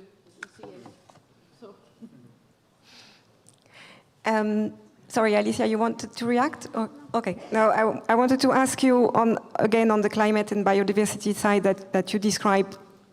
It sounded like there were a lot of opportunities. Maybe you could tell us a bit more for what kind of European corporates. We heard yesterday from Business Europe, they have 25 million companies as members, representing 25 million European companies, and 95% of these companies are SMEs.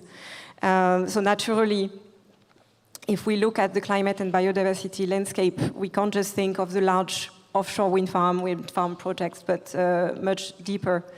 Is it something that you could describe from CAF point of view? Yes, well, I think that the role of the small and medium enterprises is crucial, and of course, what we can do, the multilateral development banks, is to work for the perception of the risk, not only to make that the risk is lower, but also to work in the perception of the risk. It's very difficult to bring small European small and medium enterprises to Latin America and the Caribbean regions, but I think that we can use the anchor power of the big companies to bring them to the region. And also, we have been talking about financial instruments, but I think that above all, the stability is crucial for the companies to really take the decision of investing. This is nowadays, when you look at climate, we see many movements that perhaps imply that there will be some changes in the plans regarding to mitigation and energy transition. And I think that this is very important for the big companies and for the small companies. We think that in our case, what we are doing is to work very much with the financial sector in the region. We are creating instruments to provide financing through the commercial banks and also the national development banks in order to make possible that all the opportunities that we see in these companies related with climate sectors, but also with biodiversity, are fully exploited. We think that there is a huge potential on that. We are working also with the green finance funds. And I think it's very important that we work together to make possible that these opportunities are really very well developed. And so we still consider that it's very important for instance, the European Union, for the economic security or the strategic security, to really make possible that the opportunities are not only focused in Europe or only focused in some specific areas, but to look at other regions, and particularly in our region. We are creating a lot of opportunities for these companies, and we see that they are really very keen to work in many sectors. You have mentioned also the transmission and distribution of energy, but particularly, for instance, in energy efficiency, in water sector, we see a lot of opportunities. Actually, we have many operations working together with the EIB in the energy sector. So that's why I think that it's important, of course, to work with the small and medium enterprises, but the most important is to create this perception of stability, that we will be working in the same commitment with climate change, for instance, which is something that we don't see so often right now. Thank you, thank you. And that leads me to Andrew for maybe the final words. Because, I mean, perception of risk is clearly something you're extremely familiar with at EIB Global with your clients. Maybe on the balance between development and competitiveness in your activities as EIB Global, you will obviously depend very much on what will happen to the EU budget in the next multi-annual financial framework. So it would be great, Andrew, if you could share some thoughts on what would be maybe the ideal MFF framework for EIB Global, looking at development and competitiveness objectives. The ideal for EIB, for Europe. It's the same thing. For Europe, it's the exactly. Same thing. I would love to see a window within the next MFF, whether it's in the Global Europe Regulation or the European Competitiveness Fund, probably the Global Europe Regulation, to be frank. I'd love to see a window which enables EIB to act as a conduit for being able to transmit the power of the EU budget to export credit agencies across the EU in a very efficient, unbureaucratic, fast way. That would be my dream. And what I mean by that is already in some of the pilots that we're working on with a number of ECAs across the EU, and we in turn are using the guarantees from the EU budget to support our ability to risk share with a lot of the export credit agencies. We're already coming across design issues. When these were not designed to be supporting export credit agencies in terms of eligibilities, in terms of some of the conditions, the contractual conditions that we have to try and push down because we're drawing support from the EU budget. It was just not designed. We're already asking for derogations from the European Commission from some of those conditions under those guarantee agreements. So we really need to design a window that is purpose-built for this. And I think there's a very open audience in Brussels and among the member states and among the ECAs and ourselves to get that design work done this year. This needs to be done quickly. I mean, obviously the MFF, the main nuts and bolts of it are going to be finalized by the end of this year. So we need to work collectively, quickly, to see if we can come to common ground on what this should look like. Thank you. That will be the final word from the panel, but we would like to take a few minutes to get questions from the audience. If someone wants to ask a question, please stand up.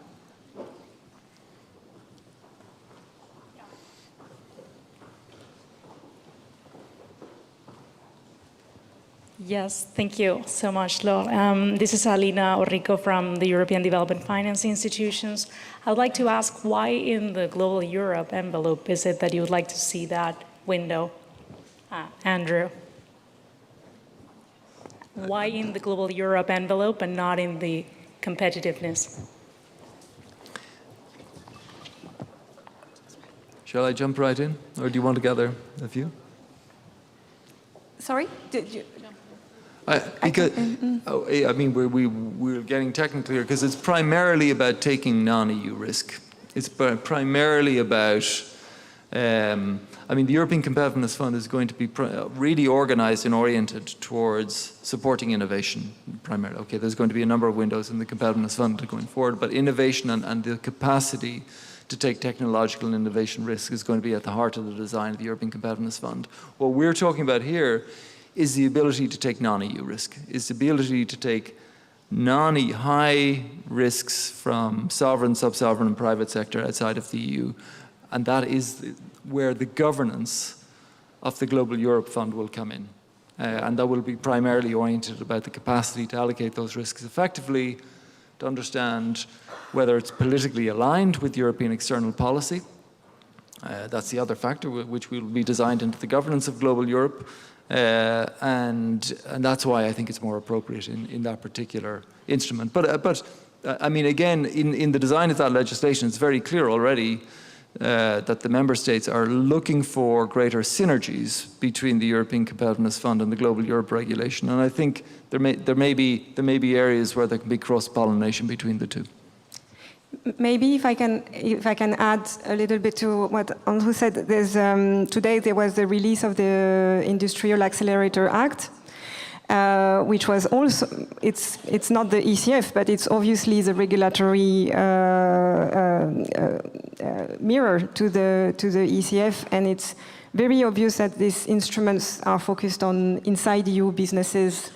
There are some links, obviously, to external action, but it seems that Global Europe will really take the lead on what it means in terms of external financial instruments. But maybe if you want to react. No, on the Industrial Accelerator Act, I think it just came out today, but as you say, it shows the way. That in particular when it comes to public funding, we need to support competitive European industries on strategic sectors. And it doesn't mean that we're going to close up. We will continue to respect all our trade agreements, but we need to be smarter both in terms of promoting for sustainability, for strategic sectors, innovations, cars, certain industries, European competitors, and then going a step further from the foreign direct investment into protecting also when it comes to trusted partners investing in the EU. And that's part of building this competitiveness. Thank you. Thank you very much to all the panelists. I will just sum up quickly the discussion we just had, try to sum up. There was a lot said. I think there's a clear call from private sector, from export credit agencies representing European corporates, their clients, a call for competitiveness, financing tools, non-financing tools as well. There's a lot of work going on procurement. And it seems very much from Belen's and Andrew's intervention, especially that this call is heard. But we still need to have the changes, required changes in the external financial architecture put in motion quickly, and to get a lean and efficient budget to support European companies abroad. So thank you very much to all of you. Please join me in the round of applause for the speakers. Stay there. Stay there. Stay. No. I want you to stay there just in case. Just in case for a moment. Because I know a lot of people have arrived just to hear the end of you, Laure, and the end of your panel. That's why we have so many people who have walked in through the door. And for those who are hovering around the door entrance, please come and take a seat here. We have some spare seat capacity in the middle right here and also over here. It would be wonderful to have you over here. We're stalling just for a couple of minutes because our next guest is busy doing a TikTok video with the president of a bank. So while they're doing the TikTok video, Laure, you can have another question from the floor. We have the front row question here. Great. Can you jump to a microphone here, because this is very quick. This is what we call improvisation. Hello, everyone. I'll have a very short metaphor about an elephant in a china shop, but the elephant is actually China, the elephant in the room. So I was wondering, when we talk about trade and when we talk about clean tech is mainly connected to some processing power that mainly rests in China. So whenever we talk about clean tech, at least for the coming period, we do talk about China. So what is your perspective? And this is valid to whoever would like to start, perhaps even you, considering that Chancellor Metz just came back from China. What is your perspective on trade with China, which is seen as a competitor, but also as a natural partner in the end? Thank you. It's stalling time, basically. Thank you. Thank you. Please, Alicia. No, thank you very much. This is a very good question for us, because when we talk about clean technologies, always we consider technologies that have been developed by developed countries and by China. What we are looking for is to promote clean technologies coming from the own sources in Latin American and Caribbean region, for instance, coming from the biodiversity resources. So I think that this is a very good question. Clean technologies are not only Chinese technologies, are not only technologies developed by European companies, which are very clean, but of course this is one thing that one very interesting point for developing cooperation between Europe and the Latin American Caribbean countries, how to really promote that this investment innovation are really based on the local products and also exploited by the people there. So I think this is a very good question, and we should avoid telling that clean technologies are only the Chinese one. There could be clean technologies everywhere. Thank you. I think we're good. No, you're not good. We're going to have another question from the floor. Oh, we are good? Oh, we are good. Oh, I'm not sure. We have a question. Okay. This is not an elephant question, by the way, but that was a very good question. Hubert Danso here from Africa Investor. Really great panel. I've heard many references to this perception of risk. And then when you align that with the development goals, we remain baffled in the institutional investment community why after 10 years of pushing for the GEMS database, which has now been proven to reduce the cost of capital for African and emerging markets and developing countries by around 300 to 500 basis points, and why after the G20 heads of state mandated the implementation of GEMS 2.0, that the EIB and the EBRD and the IFC would democratize access to that data so that we as the institutional investment community could actually properly assess the risk, either increase our allocations or not, as the case may be. So I find it very interesting to have your answers, because we know that there have been I don't know, attempts to share the data.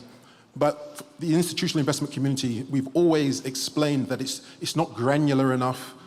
We can't really analyze or work with the way that you distribute it. And our own research showed that emerging markets and developing country governments pay about $15.6 billion each year in excess interest and loans because that data is not available. But as the institutional investment community over the last 2 decades, because we've probably overpriced the risk and underallocated, the evidence shows that we've lost about $6 trillion of global portfolio value over the last 2 decades because of lack of information available. So I'd love to see this forum take a view on properly democratizing that data and implementing GEMS 2.0, which came from a G20 heads of state directive. And I'd love to get your views on that at the political and at the EIB global level. Thank you very much. Well, I saw, you don't have a microphone, so I'm going to just say, Andrew, I saw you nodding and scratching your head, so you can answer that first. Well, first of all, thank you for the question. I think the premise is absolutely right, which is that the GEMS database, the Global Emerging Market Database, which is managed by EIB, but on behalf of a consortium of all the multilateral development banks and some bilateral development finance institutions. So basically, GEMS is a consortium that brings together our data pools on our credit history in emerging markets. So our loss history. So World Bank, IFC, EBRD, EIB, all the multilateral development banks. And we share that and integrate it into a single database both to challenge ourselves in terms of whether our own risk models are actually pricing risk properly in emerging markets, which was the original conception of GEMS, but increasingly to share the data with outsiders, with the private sector. Now, with the caveat, always with the caveat, that multilateral development banks are slightly different in terms of how they're treated in emerging markets, in terms of we have, in general, preferred creditor status, particularly for sovereign exposures, but also to a certain extent in our private sector lending. Now, having said that, it is absolutely right that what it shows is that the loss experience is much less than what the commercial rating agencies would suggest, and that the pricing of risk is mispriced in emerging markets, with Africa being an absolute case in point, where risk has traditionally been mispriced, overpriced. Now, I have to defend my colleagues in EIB who are running GEMS to say we have made huge strides in making that data much more publicly available. Not just publishing very high-level aggregates, which we did a few years ago, but now breaking the data down by sector, by region of the world, by probability of default, by recovery rates in different sectors, to an extent that the rating agencies themselves are now changing their methodologies for pricing risk because of the data that we've published. Is there more we can do to democratize it? Absolutely, and in fact our colleagues are putting in place a new platform to improve access to GEMS data. Of course there's more we can do, but I think the progress that has been made in the last 3 years has been revolutionary in terms of making that data available for investors around the world, to, as I say, to the extent that the rating agencies themselves have agreed to change their methodologies. Well, thank you, Laure, so much. Thank you, panel, so much. Who knew that Global Alliances for Trade and Investment could be this popular? We have a full room.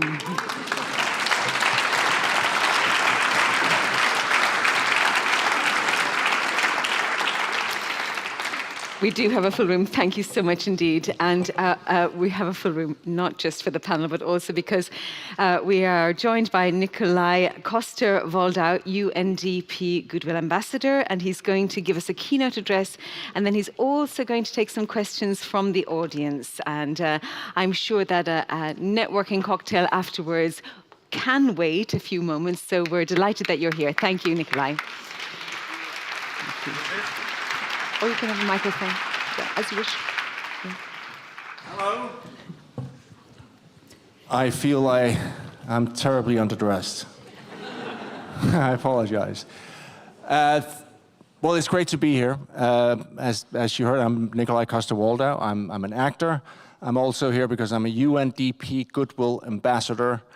And I'm also Well, actually, why I'm here is that I'm doing a show called An Optimist's Guide to the Planet. I'm a producer, and I'm also the host on that show. And 18 months ago, I was at the United Nations General Assembly, and I did a little interview. And right after me, Nadia did an interview, and so she overheard what I was saying, and she came up to me and said, "Why don't you come to Luxembourg and talk about that?" And I said, "Absolutely, I would love to go to Luxembourg." So that's why I'm here today. I understand you've had a wonderful, yeah. Wow. I understand you've had a wonderful, I can tell you the sun has been shining all day. No, I'm really thrilled to be here. So when I was asked, I'm just gonna, before I get to the optimism, I'll get to that at the end. I'll just explain how I got there.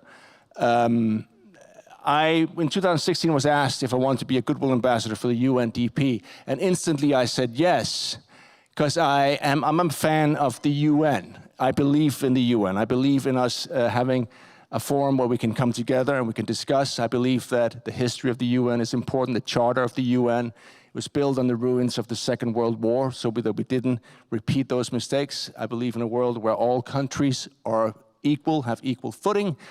Is it perfect? No, it's not. It needs reform, but that's a different story. The UN, I knew. The DP, not so much. The UNDP, United Nations Development Program, is the biggest aid agency in the UN. And I had to help them raise awareness of their work. Now, there's a built-in problem there that I didn't know about. It's that they are not allowed to take credit for their work. It makes it difficult, because they always work with local governments, and of course that makes sense. We all know politicians, they want the credit. You can't give it to the UNDP. But I did the work, and I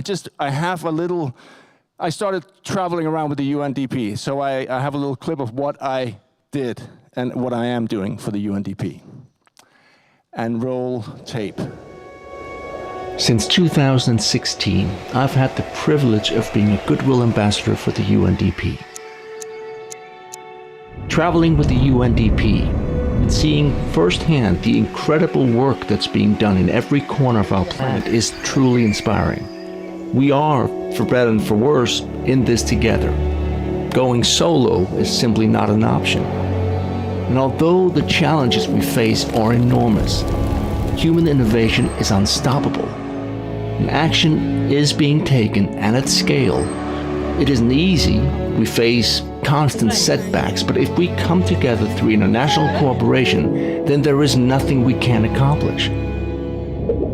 There is real reason for hope and optimism.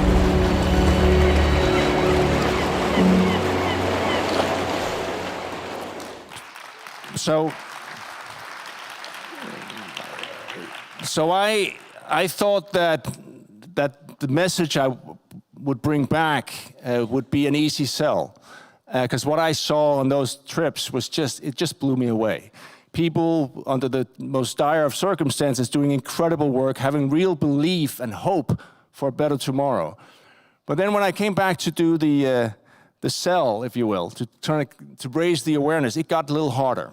And we just had some incredible breakthroughs on a global scale. When it comes to climate change, the climate action, we'd had the Paris Agreement, which was monumental. The whole world coming together, saying we want to do something about this issue. We want to curb CO2 emissions by 2030. We want to remain within the 1.5 degrees Celsius. We're not going to do that now, but we have the intention, and that is important. Now, of course, what happened then, if you remember, was that the US chose a new direction. They left the Paris Accords, unfortunately. Then they rejoined, then they left again. But there became this fight for attention, fight for being heard. So some of the climate communication became more and more extreme. We all said, well, like, listen to the science, please listen to the science. But we also made mistakes when using science in the wrong way, in my opinion, where we would go out and say, listen, if we don't take action now, the ice cap in Greenland's going to melt, and the ocean's going to rise 7 meters, which is correct. But what we didn't say was that even the worst case scenarios, it would take between 600 and 1,000 years. It is an important thing that we should have mentioned. So I was like, we can't do this doom and gloom because it kind of pushes people away. This whole us and them, it just creates division. You know, you can't have people constantly being told that, listen, if you eat red meat, you're a bad person. If you don't go electric, you're a bad person. If you go on a holiday with your family on a plane, I mean, it became too much. So then suddenly if someone says, hey, look over here, I can tell you one thing, it's just a hoax.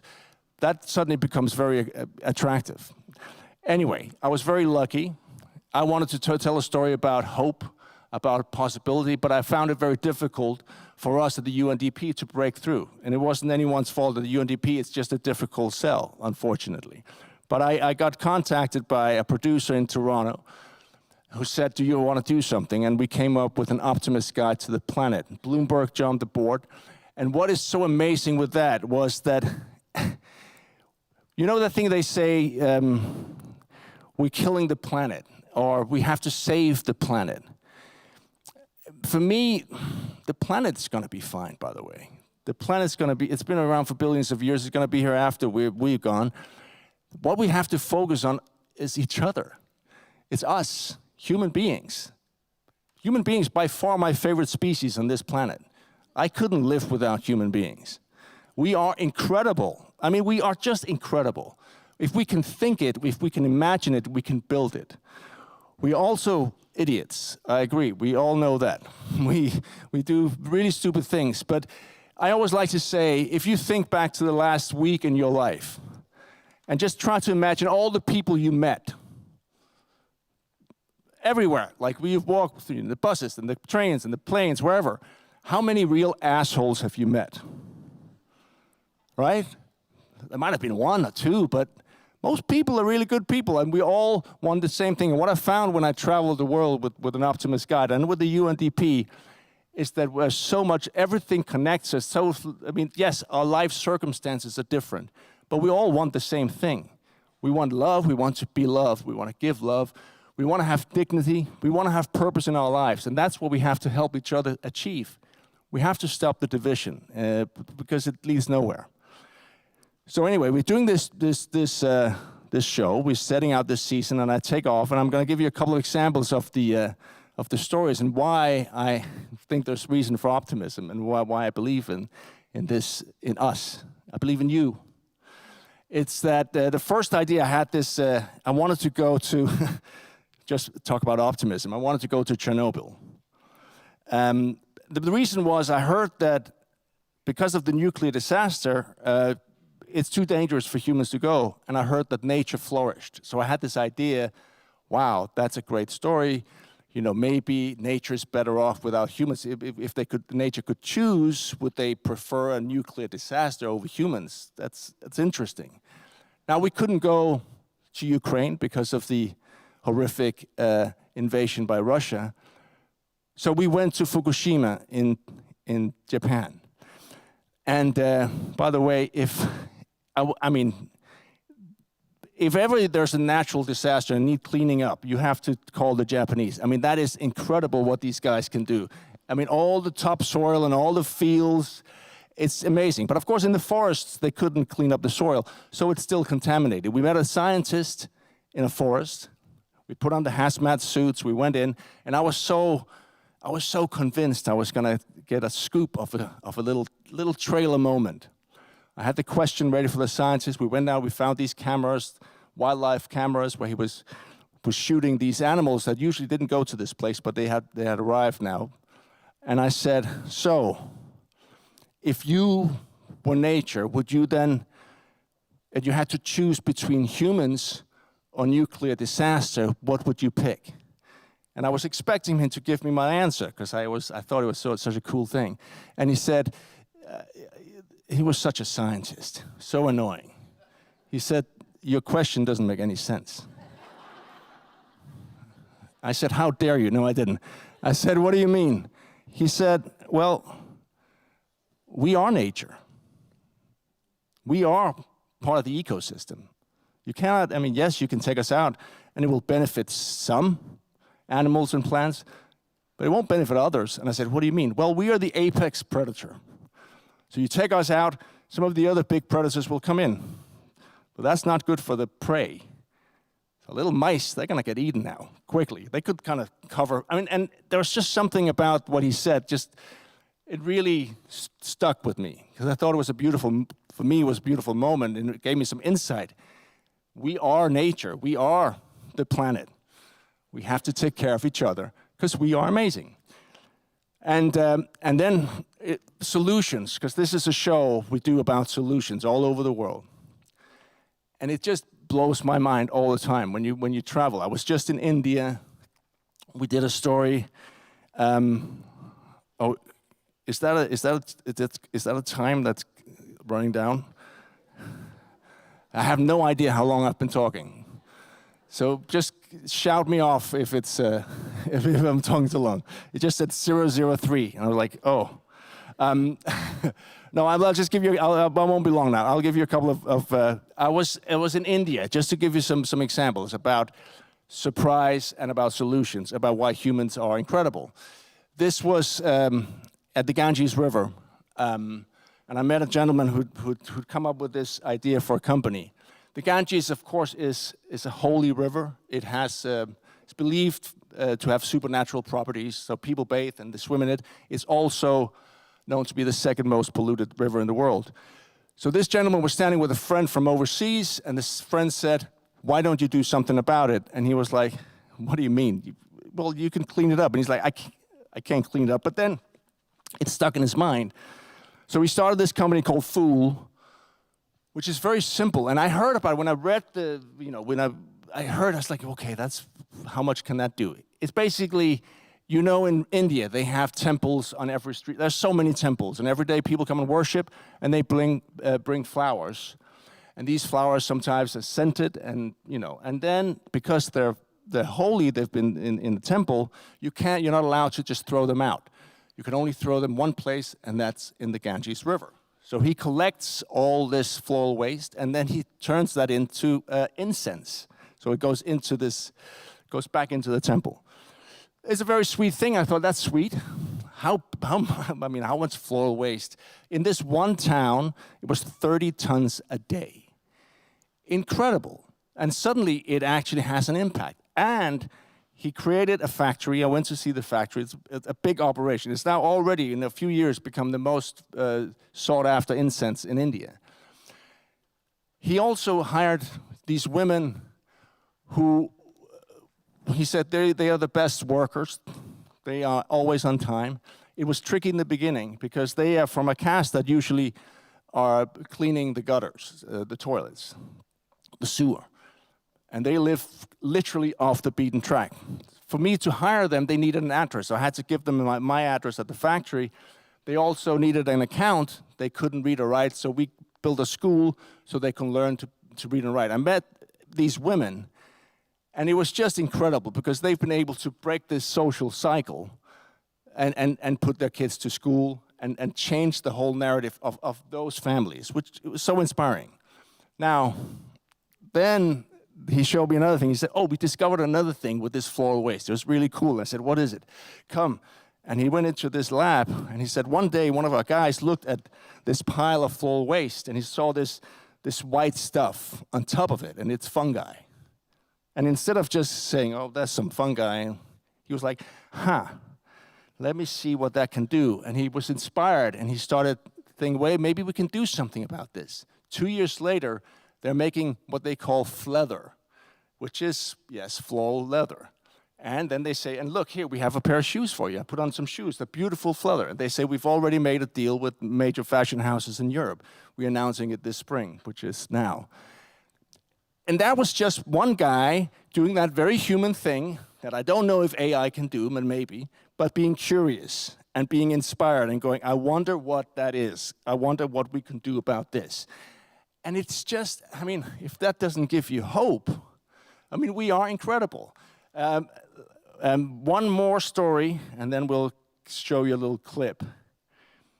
And this is the moment where, I'm 55. I'm still pretending I don't need my glasses. Pathetic. Yeah, pathetic is what it is. Just give me a sec. Oh yes. Oh yes.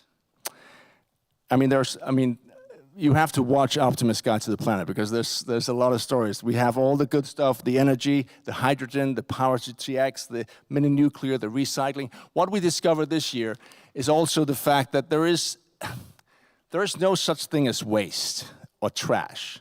Everything is resources that we might not have figured out a way to use it yet, but we will. And the last story I want to tell you about is just to go back to this thing about why bother? Like sometimes people go, why? This thing about climate change and all this, what's the point? Why? We can't do anything about it anyway. It's nature is going to take care of it. All these things that you hear. Or why is it important to better the lives for others? Why is inequality a problem? Well, I was in Peru and we did a story in Lima, in the hills outside of Lima, at the top, where the poorest of the poor lived, and so it was off of the grid. So they didn't have any running water, so they had to truck in water, and of course it was 16 times more expensive than the water in the houses. And what they'd done was this NGO had built up, maybe you've seen it, these fog nets on the hills, because you have the very dry air hitting the moist air from the Pacific, so there's always this constant fog sitting over these hills, these mountains. And they can capture the dew, and then in that way they capture enough water to water their gardens and grow their crops. And it's beautiful, it's very visual, it's very cool. While we're doing that story, you walk around in mud everywhere because it's so wet, even though there's no rain. I meet these 3 girls. And there's these 3, they're very sweet, like I think 5, 8, and 12. They knew that something was happening that day, so they had the good clothes, the nice sneakers, they were really sweet. I don't speak Spanish, but I had my little phone so I could translate and start talking to them. And they had their little dog with them. And I say, so what do you want to do? What do you want to do when you grow up? And then the oldest, the youngest, they were like, I don't know. But the older was like, well, she had her little sketchbook. She said, I want to be an artist or I want to be a police officer. I said, okay. And well, if you could change anything in your lives, what would that be? And they all said, the 2 older ones, they said, well, we would like to have a road and not just this dirt road, because when we go to walk to school, they have to walk all the way down. It's just like a mile down this muddy road. They say our shoes get ruined. Makes sense. And then we like not you, but we like not to have any crime, because we see a lot of crime, a lot of violence. And I said, oh, so that's why you want to be a cop? Yeah, I want to make sure that there's not so many bad people in the world. I said, great. But what was exciting, not exciting, it was, of course, I was very moved by it, because I have 2 daughters myself, and you look at that, you go, whew, the odds are against these kids. That's not fair. But they had absolute belief in tomorrow. They believed that they had a bright future. They were going to do it, and I'm sure they will. And I'm just thinking, because I know you guys are going to be here tomorrow, and I know Ukraine is on the agenda tomorrow. And that's also people we don't know living. A lot of parents that are working, that giving up their lives for their kids and their grandkids. And that's why it is important. It's also important for you guys to support these things, to raise each other up, to still, even though it's not in a big part of the world, you can no longer talk about climate change. It's no longer a loud language. It is real. We have to deal with these things. And we have to help each other all over the world. Because if I want to really enjoy my big fat meal, it's difficult if I look across and I see someone starving. And we have to insist on empathy. And that's... Thank you for staying, by the way. And finally, I'm just going to show you, and I'm not trying to, my point is, there is hope. I am an optimist. It's difficult sometimes. I call a show An Optimist Guide to the Planet. And, you're an optimist because I fundamentally believe in human beings. I believe that, we are better than we might think we are. And we've done, if you look back, what we've achieved over the last 50, 100 years is incredible. We have a few challenges right now, but we'll get through it. Keep up the good work. And here's a little trailer of An Optimist Guide to the Planet. Run the clip. Wow. Despite ever-growing challenges, I believe in the power of community.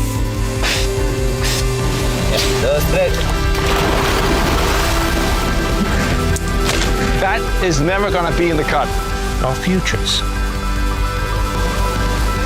And our planet. This glacier has shrunk almost by half. All the materials in the world that we make, 90% of it ends up in some form of waste stream. Who's going to protect this? And say, why not us?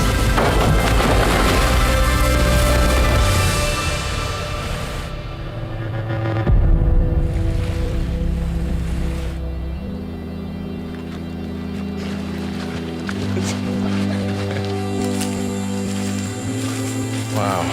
Es el árbol más grande que existe en Amazonía. Todo el crisis también es una oportunidad.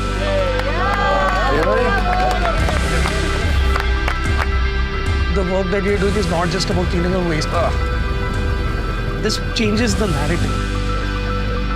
We turn concrete into a material that can store CO2 forever. We're not just playing around, we are really doing this. When lake opens up with a full fresh water, yes, you become emotional.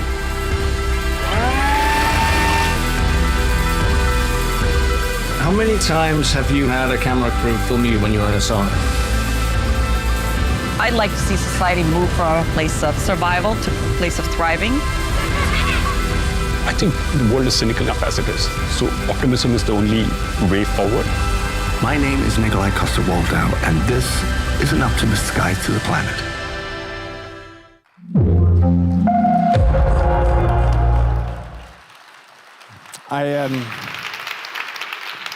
There is a reason. I think something happened in the technical. It's usually there's more of a. You can actually see all the faces. But you got the gist of it. Absolutely, yes. So people will have to watch it. Yes, exactly. Exactly. So it was meant to be. It was meant to be. So you can take a seat or you can stand as you wish. Okay. I'm going to throw out a few more microphones because I know we're over time, but with you, Nikolai, that doesn't matter. No. So can I throw out, you were very quick, so I can allow you to have a microphone to hand them out so that we can have questions from the floor. So I'm sure there's no shortage of questions from the floor. Who would like the first question? Oh, well, you then. So you really touched with several things. We've had two very ambitious days and quite technical days. I come from a country that has suffered severely for other reasons in the past. I come from Romania, so we do have a track record of non-optimism. But we do have a track record of optimism these days. I have two daughters, and I have a personal question to you. 10 years ago, right, you became a UNDP ambassador. Yes. What is the optimist view that you have for Europe, the world, in the next 10 years? What is the realistic optimism that you see? How is the world going to look in the next 10 years for you and your daughters? There's such a big unknown, and I find it very, very difficult. We have an election that just started in Copenhagen, Denmark, and I still haven't heard any politician talk about this, and I don't know, I'm sure you talk about it here. We're spending trillions of dollars on AI, and we're being told that it's going to radically change our world as we know it. But I don't see any of our leaders or politicians really take control of this issue. And I find that's why I'm hesitant to answer your question, because I don't really know. I find that is such an unknown. Because it's like, or is it just me being, am I the only one who feel a little skeptical about the fact that there are no guardrails in place? Or? Oh, but you're in Europe. There'll be plenty of guardrails, don't worry. But in terms of Europe, I think that I believe in. I mean, I'm European, but I also think that we were just talking about that before. I absolutely think that this criticism of Europe as being slow to act, you can say, yes, we are, but we also accept that we are a lot of countries, and we accept that it's a democracy. We have to agree. It's not an easy thing to do, and yes, it can get frustrating. But when we act, we do it. We have immense power, and we have an incredible history. And it's important that we stick together and we don't allow very strong forces from overseas that are trying to split us up. We have to really fight that.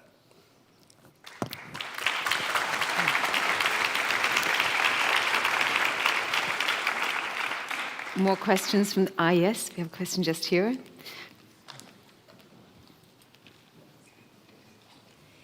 Hi, I'm Simina. I'm also from Romania. I'm a politician. I was a member of parliament, and I know what you're talking about. I'm just curious, what techniques did you use with the politicians that you were in touch with when you tried to explain everything you're doing, you know, about climate change, Paris Agreement, and all the good policy changes you want to make?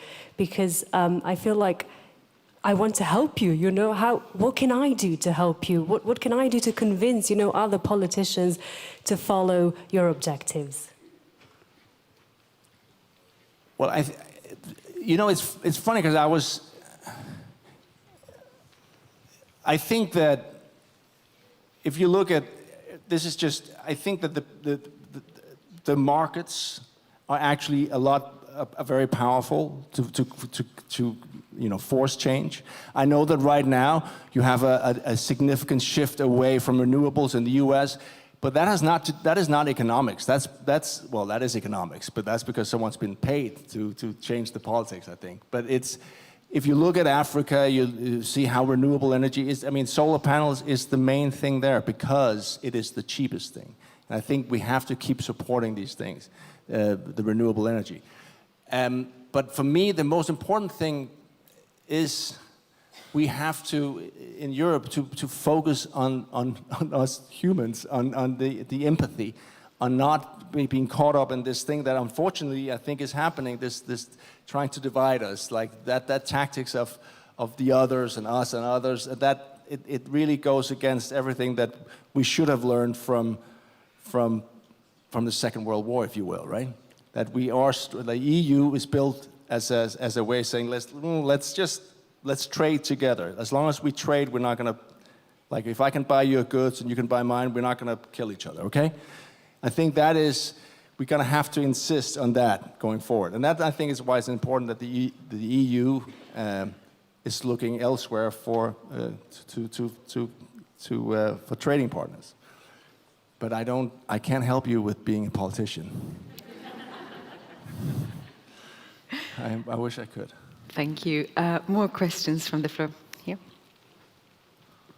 Hello, my name is Aneta. I'm from Czech Republic. My question goes to humanitarian and development aid, because many governments across the globe right now are cutting funding for humanitarian and development programs. So what would be your message for them? What would you say to them? It's very sad, I think. We have one of the major parties, we have an election in Denmark, one of the major parties just came out, and that was one of their big things. We have to cut all the foreign aid now because we want to use it in our own people. We are wealthier than we've ever been before. And at the same time, we find we don't have enough. You can look at it at a very basic human level. Of course, you're going to support someone who is in extreme need. That is basic. That goes with our values, you know. But you could also just look at it and saying, well, security-wise, for our own security, we need to help invest in these communities so we don't have, you know, the consequences can be very negative for us if we don't help.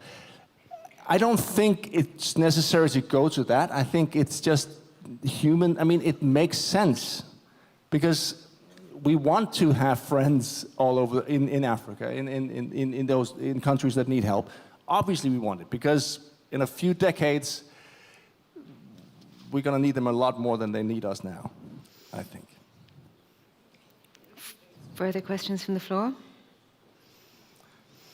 Well, thank you so much for coming.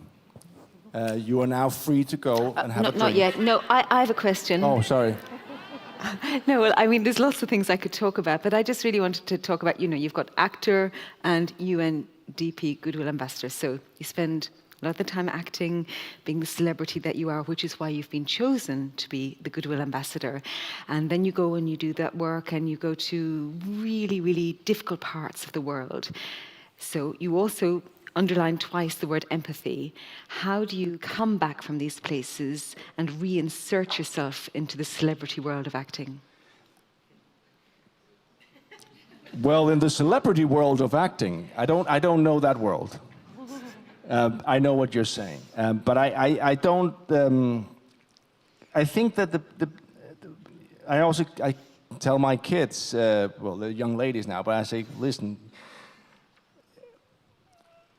When I was, years ago, I was doing a movie in Australia, and my kids were then 8 and 5, and my 8-year-old was very worried about missing school. And, so she kept studying, and then she would get an email about what they were doing. And then finally, she got a message from her teacher saying, Philippa, you have to not study for the next 3 weeks, because there are many ways to learn, and the best way to learn about life is traveling. And I think that for me, I'm very, very lucky in what I do, and especially with an Optimist guide. It's a tough shoot to shoot because we travel all over the world, but it gives me so much because it just confirms how connected we are if we allow ourselves to just open up our eyes. That there are this whole thing about us and them. It doesn't exist. Yes, circumstances are different, but we are in this together. And it's just, I mean, imagine they talk about, oh, the aliens are coming, and have you seen all the? Imagine what it would be like to look from up and look down at us, and then just see these human beings, this species, just fighting each other like crazy over. I mean, it's. I find it so like, I'm not young anymore, and I think one of the things you learn when I've lost my parents, and then you see suddenly mortality becomes a real thing. You're all very young. I can see it. There's a couple that have gray hair like me, but that the leaders of our world that are all at the very end of their lives, that they're so focused on this constant, getting more, and I just find it. We really need to stand up against that, I think, because I'm old enough to have lived through the Cold War when I was a kid, and I remember the fear of that, and the fact that we are walking right back to that is just horrendous. But we'll learn eventually, right? We'll learn. And I have one final very quick question, sort of quick question. Please. We were chatting about it outside. In 2017, you did a wonderful showcase documentary on climate change. It was focused on Greenland. Yes. You're married to a wonderful woman, politically, family background as well, from Greenland. Greenland is in the news. There's a Danish election coming up. Have you any thoughts? Yes, I have some thoughts on Greenland. I think that talk about the strength of Europe. What happened if Europe hadn't stood up with Greenland? I think the outcome would have been very different. And I think that the power that we had, French, German, English, Swedish, Finnish soldiers suddenly, and other countries as well in Greenland, sent a very strong message. And I think that's one of unity and solidarity. I was with my wife, who's Greenlandic, at a march in Copenhagen, and she was in tears because she'd never seen so many Greenlandic flags. To be seen is important. To know that people care about you is important. And I think for the Greenlanders it was beyond important, because there was, serious fear in that country. Imagine 57,000 people, and the President of the United States is going, yeah, I'm gonna take it. We're gonna take it. Jesus. Oh, sorry. I don't know the gentleman, but I think that was a mistake to go after an ally like that. Thank you so much, Nikolai. Thank you very, very much.